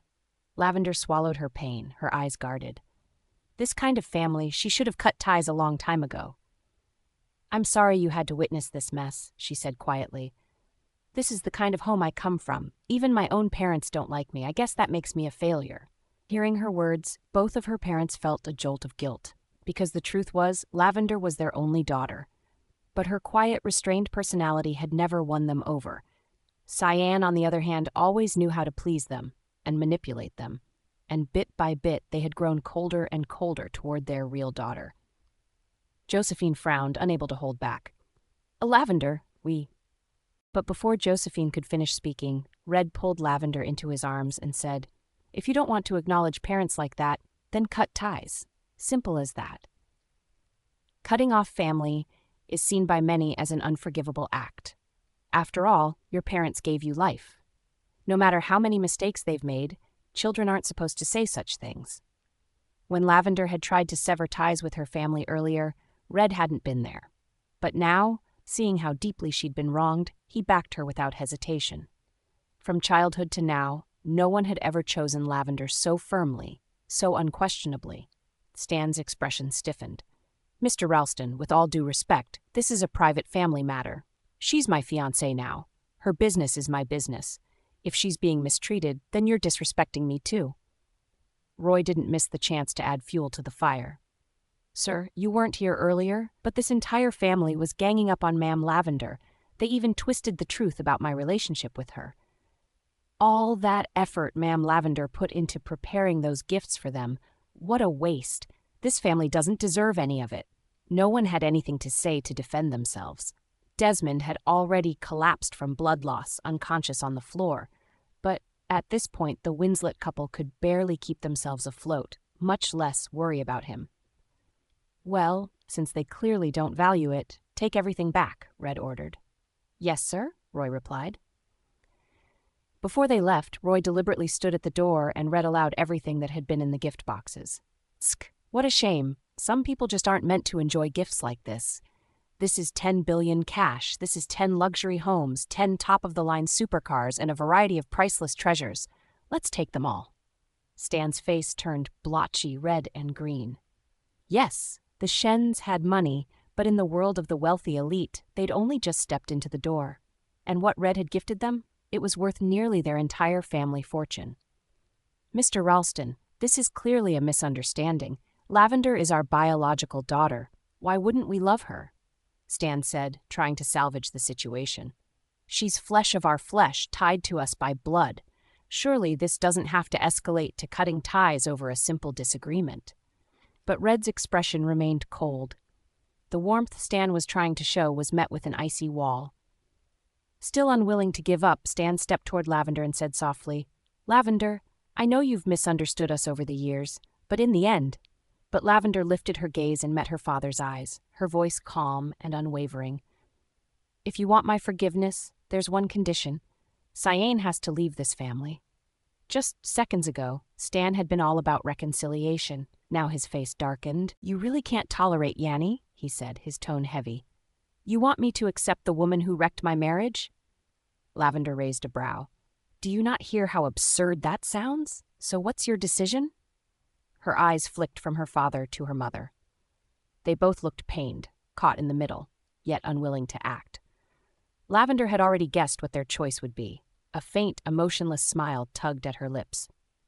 "If you hate me this much, why did you even bother giving birth to me? Mr. and Mrs. Winslet, from this day forward, I have nothing to do with this family anymore." Her voice echoed through the living room, landing clearly in their ears. When Josephine instinctively stepped forward, Cyan dropped to her knees, clutching Lavender's pant leg and crying desperately, "Mom, big sis, Mr. Ralston, if I leave this family, I'll have nothing left." She sobbed so desperately that Josephine's heart softened. But between the palm and the back of the hand, there's always one you protect more. And in Josephine's heart, Cyan would always be the palm. At that moment, Lavender saw the undeniable truth with complete clarity, and whatever thread had been tying her to that family finally snapped. She took off her bracelet, the only gift Josephine had ever given her. Well, technically it wasn't a gift. It had been a freebie that came with a purchase for Cyan. Still, Lavender had worn it for years, always telling herself, "Mom does love me, just not that much." But from this moment forward, she would never lie to herself again. "Here," she said, placing the bracelet on the table. "You can have this back." Then she turned and took Red's hand. They were just about to reach the door when Josephine suddenly rushed after them. "Lavender, I do love you," she cried. "I just never knew how to show it. Lavender looked over her shoulder, her face blank. "Mrs. Winslet, save those words for Cyan." Then she turned to her fiancé. "Red, let's go." She gripped his hand tightly, and the two of them walked out the door, leaving Desmond and the Winslets behind for good. When Lavender really walked away, it felt like a huge chunk of Josephine's heart had been ripped out. Behind her, Cyan gently supported her. "Mom, don't worry. If Avi doesn't want you anymore, I'll stay by your side for the rest of my life." Her words sliced straight through Josephine like a knife, sharp and unrelenting. For the first time, Josephine began to waver. Had she really done the right thing, letting things get this bad between her and her own daughter just for Cyan's sake? Desmond had suffered a serious leg injury, and the Winslets sent people to rush him to the hospital. He was still unconscious when they arrived. Stan and Josephine asked Cyan to take care of him during his recovery. But although she was physically there, her mind was elsewhere, nowhere near Desmond. She had only pursued him in the first place because he was a high-quality catch. But now, he was practically a cripple. Who in their right mind would want to spend their life with a disabled man? All she could think about was Red, handsome, wealthy, desirable. No, she couldn't waste another second on Desmond. She needed to go find Red. Just as she stood up to leave, Desmond stirred awake. "Yanni, have you been the one taking care of me this whole time?" His face was pale, his body weak. Cyan froze, then quickly switched back into her gentle facade. "Of course, Mondi. I've been here with you. How are you feeling?" Even if she was planning to chase after Red, now was not the time to offend Desmond. No matter how far he fell, he still had the Hacketts behind him. He'd make a decent backup plan. Desmond tried to prop himself up on his arms, but the movement pulled at his wound, sending waves of pain through his body and beads of sweat down his face. Cyan rushed to support him, her expression full of fake concern. "Mondi, the doctor said the bullet hit a major artery. It damaged your bone, too. Walking might be difficult from now on." Desmond's face went ghostly white. "You mean I'll be crippled?" Cyan didn't hesitate to exaggerate. "That's what the doctor made it sound like. But don't worry, Mondi," she added quickly. "I'll never leave you. You've always been like a brother to me. I'll take care of you. If you want to blame someone, blame my sister and Red. They're the ones who did this to you." The moment she mentioned Lavender, something flickered across Desmond's pale face. His voice came out hoarse. "This has nothing to do with Avi. It was Red's doing." Cyan's expression darkened instantly. Even now, he's still defending Lavender? "Mondi," she started, but before she could finish, his mother stormed into the room, rage written all over her face. "Desmond, how's your leg?" Cyan's eyes darted. If Desmond was too weak to act, maybe she could stir up Clarice instead. "Auntie Clarice," she said, her eyes brimming with tears. "The doctors said Mondi's leg probably won't recover. My sister and Red went way too far. Even a miracle doctor wouldn't be able to fix this." Desmond frowned. "Didn't I just say Avi had nothing to do with it? Why is she still dragging her into this?" But instead of lashing out at Lavender, Clarice raised her hand and slapped Cyan across the face. "Cyan, it's you again. All those years ago, you threw yourself at my son non-stop. Then you ran away right before your engagement party." After Avi came into the picture, the two of them were finally doing well, and now here you are, crawling out of the woodwork again. And now you're trying to pin the blame on someone else? If it weren't for you, how would my son and Avi ever end up like this? The slap left Cyan stunned. She instinctively wanted to fight back, but then she remembered. This was Desmond's mother. The Hacketts wasn't someone she could afford to offend. Desmond furrowed his brow. "Mom, this has nothing to do with Cyan. Please." "Shut up," Clarice snapped. "Are you blind and brain dead? Can't you see how well Avi treated you all these years, and you went and cheated on her? I can't believe you. Desmond, I'm telling you right now, either you beg Avi to come back or you and this woman both get out of our family. I will never allow someone like her to become my daughter-in-law." And with that, Clarice stormed out of the hospital without even asking about her son's condition again. In the quiet hospital room, Desmond sat deep in thought, his expression heavy. "Cyan, my mom has a bit of a temper. I hope you won't take it to heart," he said. "She's always liked Avi. Now that Avi's gone, she's having a hard time dealing with it." Cyan clenched her fists tightly, though she kept a smile on her face. "It's fine. She's your mother, an elder. I won't take it personally." Seeing how understanding Cyan was, Desmond couldn't help but feel a twinge of guilt. He still had feelings for Lavender, but he knew she no longer belonged in his life. He'd already hurt one woman. He wouldn't hurt another. "Cyan," he said, "once I'm discharged, let's get married. Don't worry, I'll take responsibility for you." Cyan was stunned. Desmond might want to marry her now, but she had no intention of spending the rest of her life with a man who was physically broken. That wasn't the future she wanted. Still, she didn't dare tear off the mask just yet. Forcing a smile, she replied, "Desmond, you just got divorced. Getting married so soon wouldn't look good for you. I know you have feelings for me, and I do too. There's no rush. We can wait until things settle down." Desmond felt a warmth in his chest. Grateful, he said, "Cyan, thank you. You're the only one who stayed." At a cafe, Lavender sat across from Desmond's mother. The older woman sighed again and again. "Dear, I heard everything about you and Desmond. You two grew up together. Are you really?" Before she could finish, Lavender calmly interrupted, "Auntie Clarice, his childhood sweetheart was never me. It was always Cyan. I tried for 3 years, but in the end, the one he loved was still her. I did my best. And besides," she added, her voice steady, "I don't love him anymore. Red is my husband now." Clarice knew Lavender well. From the look on her face, it was clear she'd made up her mind. The older woman could only sigh. That boy, no eyes at all, completely taken in by that wretched. Lavender took a card from her wallet and slid it across the table. "Auntie, I'm sorry about Desmond's injury. This doctor specializes in treating leg injuries. He's very good. You can reach out to him. Just think of it as a small gesture from me." She didn't do it for Desmond. She did it for Red. After all, the Hacketts were still part of their social circle. There was no avoiding them. Clarice didn't play coy. She took the card without hesitation. "Thank you, dear." "It's such a shame," she sighed again. "You were married for years and still never had a child." Lavender raised an eyebrow.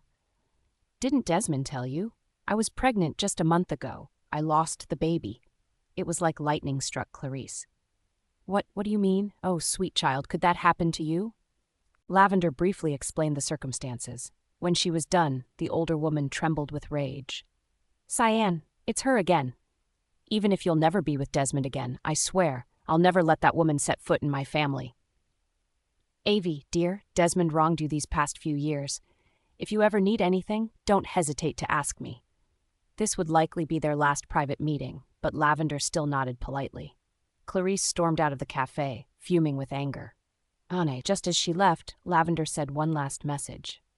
"Oh, and Auntie, Cyan left the States back then because she found someone richer than the Hacketts. As for why she came back now, I honestly have no idea." Clarice trembled with anger, her voice sharp with conviction. "Dear, don't worry. Everything you and the baby suffered, I'll make sure you get justice." Lavender offered a small, knowing smile, but said nothing. If Cyan had made her life difficult, She had no intention of letting her off easy either. Outside, just as she was about to hail a cab, a Rolls-Royce pulled up and stopped in front of her. The back window rolled down slowly, revealing Red. He turned his gaze toward her. "Get in." Once inside, Lavender glanced at him and asked, "Didn't you say I could go home on my own? Why did you come pick me up after all?" "I heard from my assistant. You had a bunch of meetings today. Are they all taken care of?" He was still working through files on his lap and didn't look up. Lavender thought something was off with him today. She glanced at the rearview mirror, catching Roy's eye. Roy gave her a brief look and explained, "Ma'am, when Sir Red heard you were meeting with your former in-law, he canceled all his meetings just to come get you. You should have seen him on the way here. The man looked like he was ready to kill someone." Lavender couldn't help but let out a chuckle. But suddenly, Red stopped flipping through his documents, shot a cold glance at Roy, and said in a low, threatening tone, "Sounds like you're good at talking. Want to transfer to PR?" Roy instantly fell silent and focused on the road. Lavender chuckled once more. "Come on, he was just stating facts. Why are you being so scary? Are you seriously upset that I met up with my ex-mother-in-law? I did it for you, you know. You ruined Desmond's leg. Sure, the Hackett are scared of your family name, but I thought if I gave them a little sugar, they wouldn't make too much of a scene." He still didn't say a word, so she leaned in and gently bit his earlobe. His face flushed instantly, and her voice softened to a whisper. "All right, don't be mad. I didn't tell you because I didn't want you to be upset. But I can promise you this. From now on, I won't meet up with any of them behind your back. Red, do you seriously not trust yourself? You treat me so well. What, do you think I'm blind enough to want anyone else?" Her flirting was clumsy at best, but it worked like a charm on him. Red's blue eyes locked onto hers. He reached out and cupped the back of her head, drawing her closer. "If you weren't blind, how'd you mistake someone else for your savior? You've already been dumb once. Who's to say it won't happen again?" That rendered Lavender speechless, and Red smirked and slowly let go of her. "Tonight you're coming with me to my parents' place for dinner. Mom wants to meet you." Lavender looked at him helplessly. What a petty man. She went to see Clarice, and now he was dragging her to see his mother the very same night. "That's way too last minute. I haven't prepared anything. Can't you give me at least a little time to get ready?" It was her first time meeting his mother. Showing up empty-handed felt all kinds of wrong. Red replied, "She said the gifts don't matter. What she cares about is seeing you. As long as you show up, she'll be happy. It's a family dinner, but there'll be quite a few people. Even if I'm not by your side every second, don't be nervous. I'm the head of the family. That makes you the future lady. If anyone makes you uncomfortable, don't bother being polite."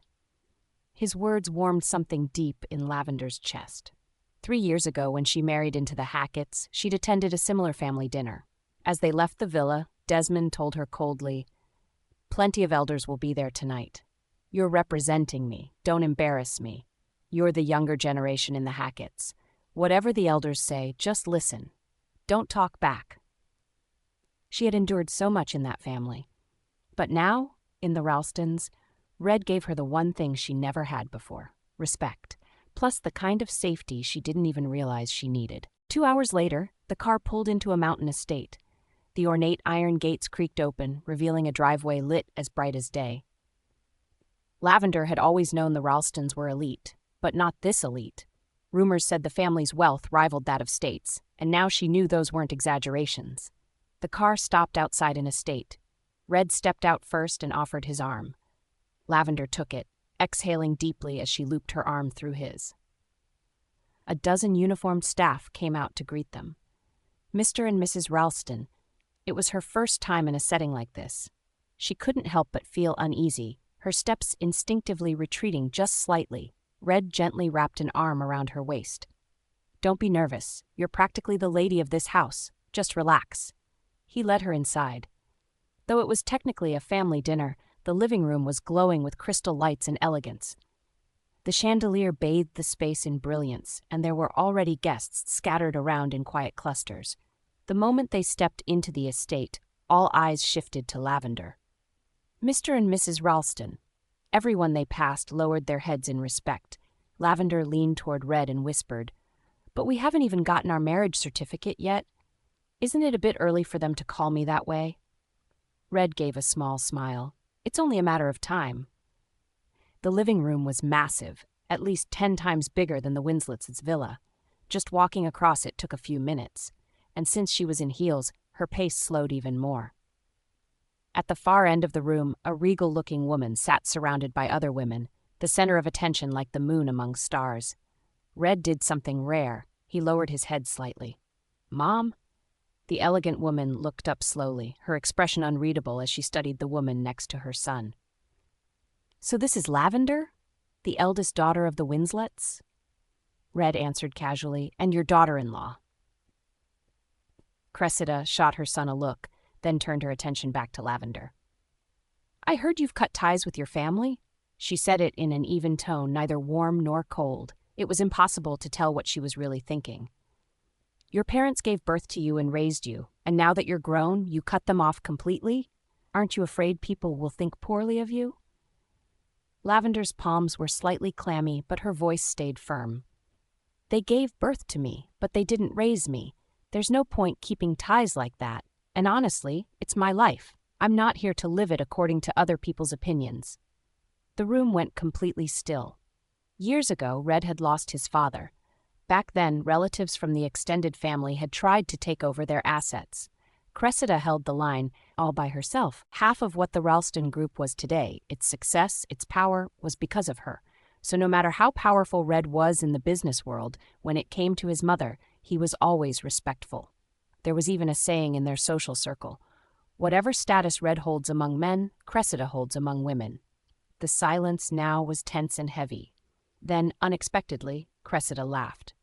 She raised a brow and said, "Dear, you're the second woman in our circle who's dared to do something so outrageous." Lavender blinked in surprise. It wasn't exactly something to brag about, and it wasn't like many women even could. Cressida pulled a soft blanket off her lap and stood up. The women around her rose too, parting to make way. Clarice walked over to her son's soon-to-be wife, her smile bright and sharp. "The first woman who cut ties with her family was me." Lavender's eyes widened. "Back then, when I broke off with my parents, everyone in our circle called me ungrateful. They even tried to block me at every turn. Red's dad was the only one who didn't judge me. He stood by me and married me despite all the backlash.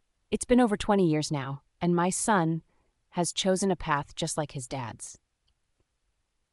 Lavender froze for a few seconds. She had expected Cressida to make things difficult for her, but instead, she found a kindred spirit. "Red," Cressida said sternly, "now that you two are almost married, you'd better treat her right. If I ever find out you've mistreated Lavender, don't blame me for throwing you out of this family." If it had been anyone else, Red would have thrown them out without hesitation. But this was his mother. He chuckled and replied, "Don't worry, Mom. In my world, it's either marriage or widowhood. Divorce isn't an option." Then Cressida personally took Lavender's hand and led her to the center of the room. In front of everyone, she made an official announcement.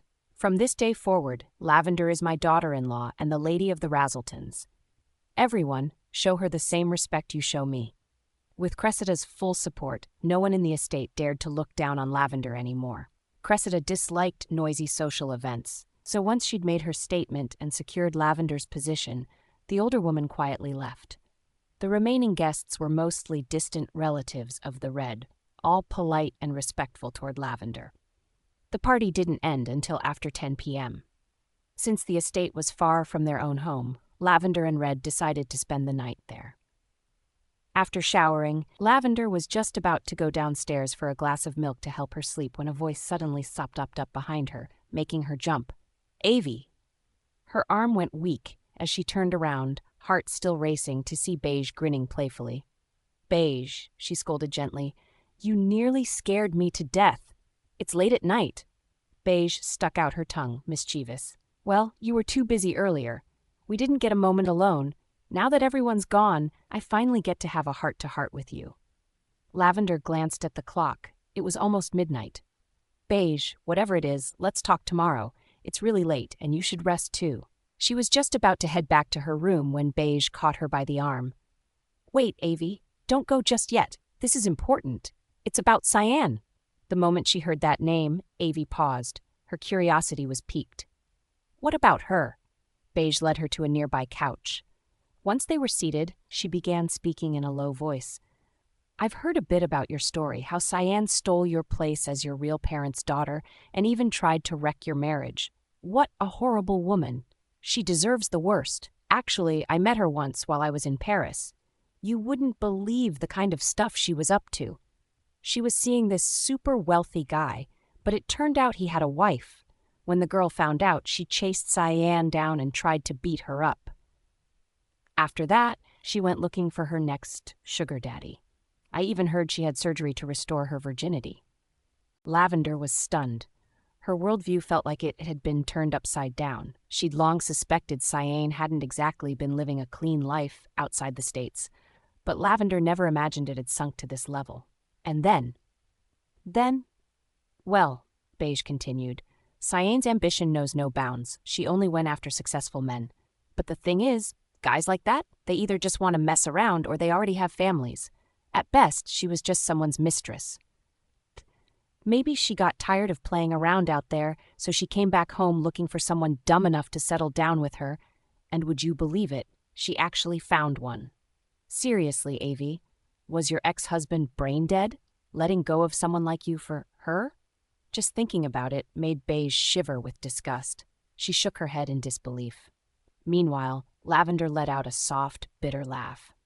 Desmond probably has no idea what she was really up to in Paris. Cyan had always been good at pretending. Of course, she wouldn't have told Desmond the truth. Even back then, when she left the States, she'd made up some excuse about being young and wanting to study abroad to grow. It was a pathetic excuse, really, but Desmond bought it. Chich, then your ex is just another sucker. Oh, and one more thing. Before Beige could finish her sentence, her ear was suddenly tugged from the side. Beige, do you have nothing better to do? The familiar voice made Beige jolt. Red, I'm fine, really. I'm not bothering anyone. You should just take her and go. She pushed Lavender away as if she were a hot potato, not daring to look at either of them. Only then did Red release his sister, his tone cold and sharp with warning. Don't let me catch you pestering her again. Once Red had walked off with Lavender, Beige finally dared to mutter under her breath. Ugh! He gets a fiancée and forgets he has a sister. Meanwhile, for days on end, Desmond remained in the hospital.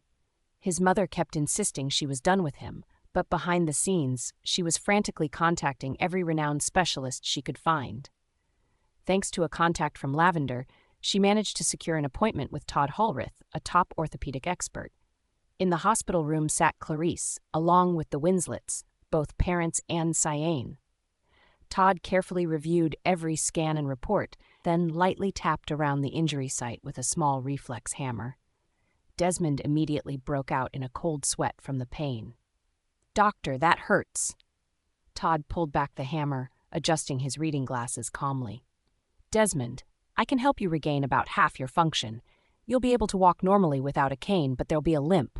He paused before adding, on rainy days, you'll feel sharp, excruciating pain. That won't go away. If you're willing to endure that for the rest of your life, then I can help you proceed with the surgery. Already on edge from the pain and frustration, Desmond's temper flared. He swept everything off the bedside table with a crash. You said he was the best in the field. This is what a so-called top specialist suggests? Sounds like an overrated name to me. Todd's expression darkened instantly, his tone turning cold. Clarice, I'm already retired. If it weren't for Lavender personally asking me, I wouldn't have taken this case at all. If your son thinks so little of my skills, then find someone else. I'd like to see who else in this country is even qualified to attempt this surgery. With a huff, he turned and stormed out of the hospital with his team. Clarice chased after him to apologize, but he paid her no attention. When she returned to the ward, her chest tight with fury, she slapped her son hard across the face. Desmond, what exactly do you want from us? This was already the best you could hope for. What more do you expect? Do you even realize how much effort it took to get Dr. Hallrith to come out of retirement for you? His head turned from the blow, but amidst the chaos, he latched onto one key detail, his eyes lighting with a flicker of hope. Mom, did he just say Avi asked him? So that means she still cares. She hasn't completely given up on me, right? Clarice let out a cold, bitter laugh. You really think she still cares? She only did this for Red's sake, to give him a good name. You think she still has feelings for you? Keep dreaming. Desmond fell silent under the weight of her words, his face growing darker by the second. Trying to diffuse the tension, Josephine interjected gently. Clarice, Desmond's just struggling emotionally because of his injury. Don't take his outburst too seriously. His recovery will take time. Why don't we take this chance to discuss the kid's future instead? She walked over to sit beside Clarice, the suggestion heavy with implication. Cyan's expression changed in an instant. She wasn't interested in Desmond anymore. Mom, Desmond hasn't recovered yet. There's no rush on our end. But her mother immediately shut her down. Cyan, you came back for him, didn't you? Since neither of you can do much physically right now, we might as well settle the engagement. Mom, Cyan tried to protest. But Clarice interrupted bluntly. She can marry him if she wants, but there will be no wedding ceremony. Stan immediately bristled. This is Yanni's first marriage. How could there not be a wedding? Clarice responded with thinly veiled contempt. Lavender didn't even get a wedding when she married into the Hacketts, and now your daughter, who forced herself into the picture, thinks she deserves one. Let me be very clear, letting Cyan in at all is already my greatest concession. Don't think I'll tolerate a big celebration. Unless you want the whole world to know that your adopted daughter crawled into bed with her sister's husband. You might be able to live with that shame, but the Hacketts won't. Josephine released Clarice, though her tone remained sharp. Do you really have to be so harsh? All right, Yanni made a mistake, but are you saying your son didn't do anything wrong? Clarice sneered. Of course he's not innocent either. That's why they're a perfect match, aren't they? Either they get married quietly, or they don't get to be together at all, she added firmly, refusing to back down. Cyan's eyes flashed. Even if they wanted her to marry, who said she was willing to marry Desmond? But before she could say a word, Josephine gritted her teeth and gave in.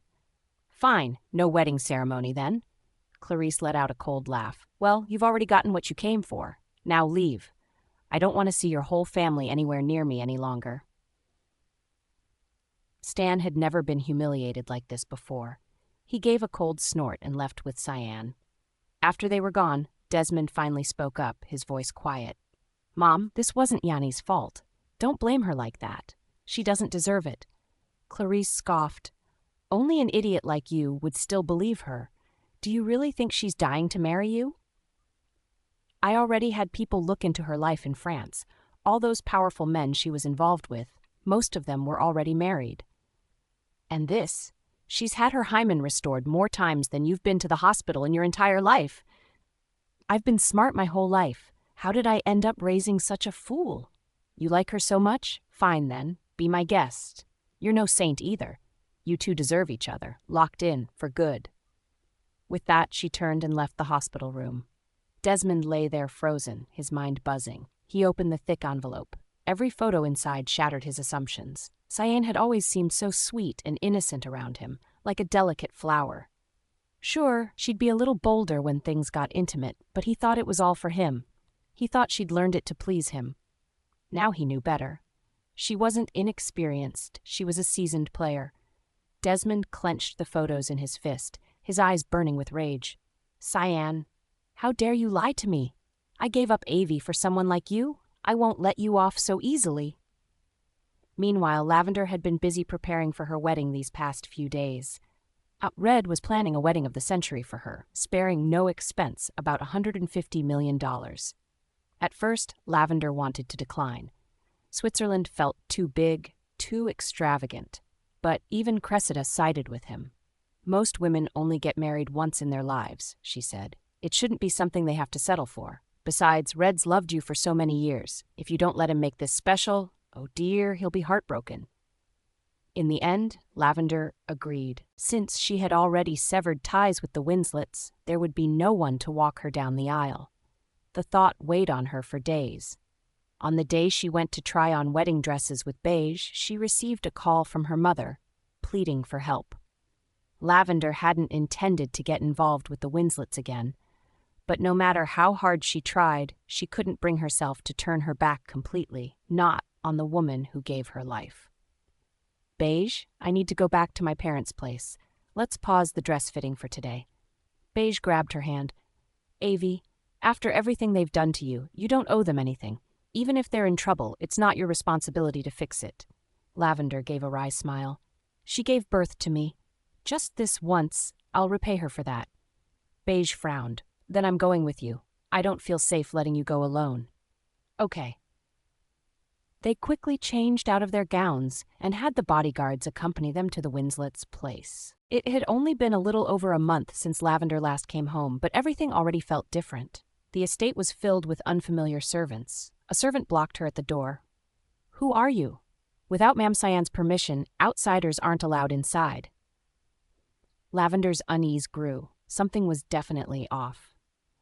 I'm the eldest daughter, she said, her voice cold. Since when do I need a servant's approval to enter my own home? Leave, the servant barked. But they didn't move. Instead, several men in black, clearly bodyguards, stepped forward. Ma'am Cyan gave strict orders. No one gets in. Beige tugged at Lavender's arm and whispered, Avi, something's really wrong. I already told my brother when I got here. Maybe we should wait for him? The more resistance they encountered, the heavier the dread settled in Lavender's chest. Her mother's voice echoed in her mind. Lavender, save us! She hadn't thought much of it at the time, but now things were clearly worse than she imagined. I'm afraid waiting might cost us. Someone inside could already be in danger, she said grimly. Beige sighed and raised her hand, signaling the bodyguards behind them. Red had made sure to assign Lavender a team of trained professionals for protection. Compared to them, the Winslets' guards didn't stand a chance. They were taken down in moments. Without hesitation, Lavender pushed the door open and ran straight upstairs. She burst into the master bedroom and froze. Both her mother and her father were lying in bed, frail and unmoving. The room stank of decay and neglect. Her father's eyes were shut tight. Only her mother was awake, barely holding on. What happened to you? Where's Cyan? Lavender asked, horrified. Her parents, once meticulous about cleanliness, now looked like broken shells of themselves. Tears streamed down Josephine's face. Lavender, Cyan, she's not human. She tried to kill us. We were wrong. I never thought she could be this kind of person. All these years, I trusted her blindly. Lavender, please, save us. Beige, standing by the door, didn't hide her disdain. Now you come crying to my sister-in-law. Where were you when she needed you? Funny how you suddenly remember your real daughter when you're desperate. You didn't care about her before. Josephine bit her lip in shame. Lavender, I'm sorry. We were wrong. We wronged you. Even now, Lavender didn't add insult to their injury. Save the apologies. Let's get you both out of here first. Beige, help me. Take the right side. Though clearly reluctant, Beige nodded and stepped forward. Just as they were about to lift Josephine, the older woman's eyes widened in terror. She struggled to speak, her voice a rasp. Lavender, behind you. The warning came too late. A hard blow struck the back of Lavender's head. In an instant, her vision went dark until she collapsed. When she came to, she was tied to a chair. Desmond sat across from her in a wheelchair, his face twisted with anger that hadn't been there before. Desmond, what are you doing? She shouted. Avi, he said quietly, you promised me. You said we'd be together forever. How could you lie to me? You're marrying Red? He's the one who crippled me. And you still chose that bastard? Lavender trembled as she looked at him. You betrayed me first, Desmond. If you have any sense left, let me go before Red finds out. This isn't going to end well for you. Desmond only let out a bitter laugh. Avi, do you know how much effort it took to trick you into coming here? There's no way I'm letting you go now. Lavender froze. Desmond, what happened to my parents? What did you do to them? Desmond shrugged. They had nothing to do with me. Blame Cyan. I merely cooperated with her. She wanted those two old fools dead. I wanted to use them to lure you out. That's all there was between us, a partnership. You son of a bitch. In Lavender's memory, Desmond had always been gentle and refined like a gemstone. How had he become this? But instead of anger, Desmond laughed. Yeah, I am the son of a bitch, and at the root of it all, it's because I love you so much. Honey, just wait a little longer. The jet will be here in 30 minutes. I bought an island in Bali. Once we get there, it'll be just the two of us, living out the life you always wanted. You used to dream about settling down with me, didn't you? That dream is about to come true. On the ground nearby, Beige stirred. Thrown aside earlier, she was just waking up, and the first thing she heard was Desmond rambling on like he was living in a fantasy. Ugh! You jerk think you're worthy of her? She spat. Avie is my sister-in-law. Let us go now, or when Red gets here, you'll regret it. At the mention of Red, Desmond's face reddened visibly. Ugh! Every single person in your family disgusts me. Your brother took one of my legs. I'll return the favor and take both of yours. Consider it a gift to him. He reached to his waist, pulled out a gun, and cocked it. In that split second, Lavender screamed, her voice sharp with panic. Desmond, if you so much as touch her, I'll bite my tongue and die right here. His finger slackened on the trigger. He looked at her with a twisted smile. Fine. I won't shoot. I'll let her go. Lavender exhaled shakily. Relief started to settle in, until the door opened and someone else walked in, sending her blood surging with fury. Mundy, are those two old fools dead yet? Cyan sauntered in on high heels, a venomous air radiating from her. Lavender's fists clenched tight. Her voice trembled as she forced out each word. Cyan, they treated you so well. How could you do this to them? So well, Cyan sneered. They only treated me so well because I was good at pretending. If I hadn't been playing the pitiful orphan all this time, do you think they would have shown their precious adopted daughter any kindness? They were fools, and that's why they ended up like this.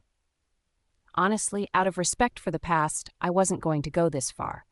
But they insisted on marrying me off to Mundy. That pushed me over the edge. But really, I have to thank Mundy. He knew I didn't love him anymore, but he still helped me. As long as those two old fools were dead and you were gone, everything the Winslets own will be mine. Lavender trembled, her whole body shaking with rage. She clenched her teeth so hard they nearly cracked. She had never seen someone this shameless in her life. Before she could speak, Desmond suddenly raised his gun and fired straight into Cyan's chest. A deafening bang exploded in the room, freezing everyone, especially Yan, who dropped to her knees, her eyes wide with disbelief. Aren't we allies? Why? Desmond gave her a chilling smile. His eyes narrowed. Allies? You thought I didn't know what you were up to in France? If it weren't for you, I wouldn't have had to take this dark path, forcing Avie to leave her home behind. That's why you deserve to die. I only approached you to use you. Who knew you'd be such an idiot? Your job's done, now so are you. His voice was so cold, so theatrical, it made even Lavender feel like she was staring at a stranger. Cyan collapsed, desperately trying to crawl toward the door, but she didn't make it far before her body went limp. Desmond let out a derisive snort, then called out to his men, Take her corpse out, feed it to the bears. Lavender and Beige both couldn't help but feel sick to their stomachs. Desmond wheeled himself over to Lavender, his eyes full of worry. Avie, don't be afraid. I would never treat you like that. I love you so much. Her voice was numb and detached. But you once loved Cyan to your very core too, didn't you? Desmond's body stiffened. He held her chin and forced her to look at him. Avie, as long as you don't betray me, I swear I'll never point a gun at you. The plane lands in 10 minutes. Just 10 more minutes and you'll be mine, completely mine. As long as... Before he could finish his twisted promise, a sudden explosion rocked the doors. Dust and debris burst into the room like a wave. What's going on? A guard rushed in. Sir, a group of people just stormed the gates and blew them open. In that instant, a flicker of life returned to Lavender's dull eyes. Only one person could create such chaos, Red. Desmond noticed the glimmer of hope in her gaze, and jealousy instantly surged inside him like wildfire. Avie, you've only been with him a few months. How could you fall out of love so fast? But it doesn't matter anymore. I've planned for everything. Not even he can take you away from me now. Lavender's brows furrowed. A quiet unease crept into her heart. What did you do? I've planted explosives all around this estate. If I can't take you with me today, then we die together. If we can't live together, then we'll die together. Her pupils contracted. Her body froze. Desmond, you are insane. Have you even thought about Auntie Clarice? About your mother? For a moment, his empty eyes wavered. but the softness vanished quickly, replaced by unfeeling resolve. Avi, there's no turning back for me now. Trying to sway me with emotions, it's useless. So here's your options. Either have Red retreat or we all die. Choose. Lavender pressed her lips together, hesitating. Outside, the sound of jet blades grew louder and louder. Desmond's patience was wearing thin. Avi, don't force my hand. Her nails dug into her palms. Just as his last bit of patience ran out, she finally spoke. I'll go with you, but you have to let everyone else go. A flicker of something human returned to his eyes. He smiled faintly. Of course. Then release me. Desmond frowned. Letting her go right away was risky. Lavender knew his hesitation, so she negotiated with him. Then send Beige out. Once I know she's safe, I'll go with you. Besides, Beige had only been caught by accident. Desmond didn't plan to use her anyway, so he simply ordered her release. Minutes later, Lavender's hands were bound, and Desmond was escorting her outside, where a private jet hovered above the estate. Avi, he warned, don't try anything. You can't afford the price. As they stepped out, Lavender met Red's eyes. They said nothing, but in that silent exchange, they understood each other completely. Your legs aren't okay. You go up first, Lavender said expressionlessly. Desmond was still cautious. You go first. I'll follow behind. Without hesitation, Lavender stepped onto the platform, obedient and quiet. At the moment she and Desmond were separated by just a few steps, she glanced at Red once more. A second later, a sniper hidden 10 meters away in a tree pulled the trigger. The bullet flew straight to Desmond's head. A loud bang echoed, and he didn't even have time to react. He was dead on the spot.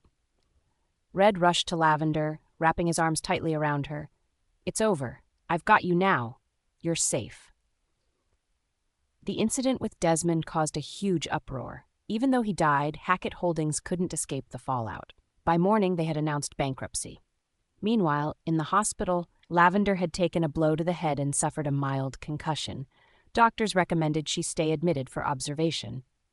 Red was personally feeding her soup, careful and gentle, when an assistant entered the room. Sir Red, Ma'am Lavender, Mr. and Mrs. Winslet are outside.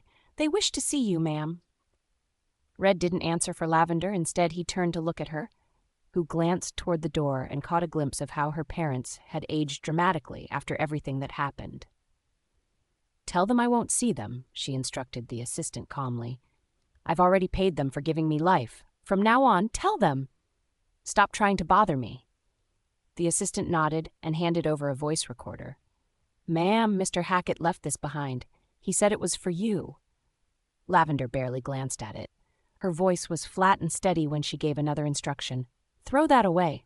From now on, anything related to that psycho, throw it all away. Series 1, the end.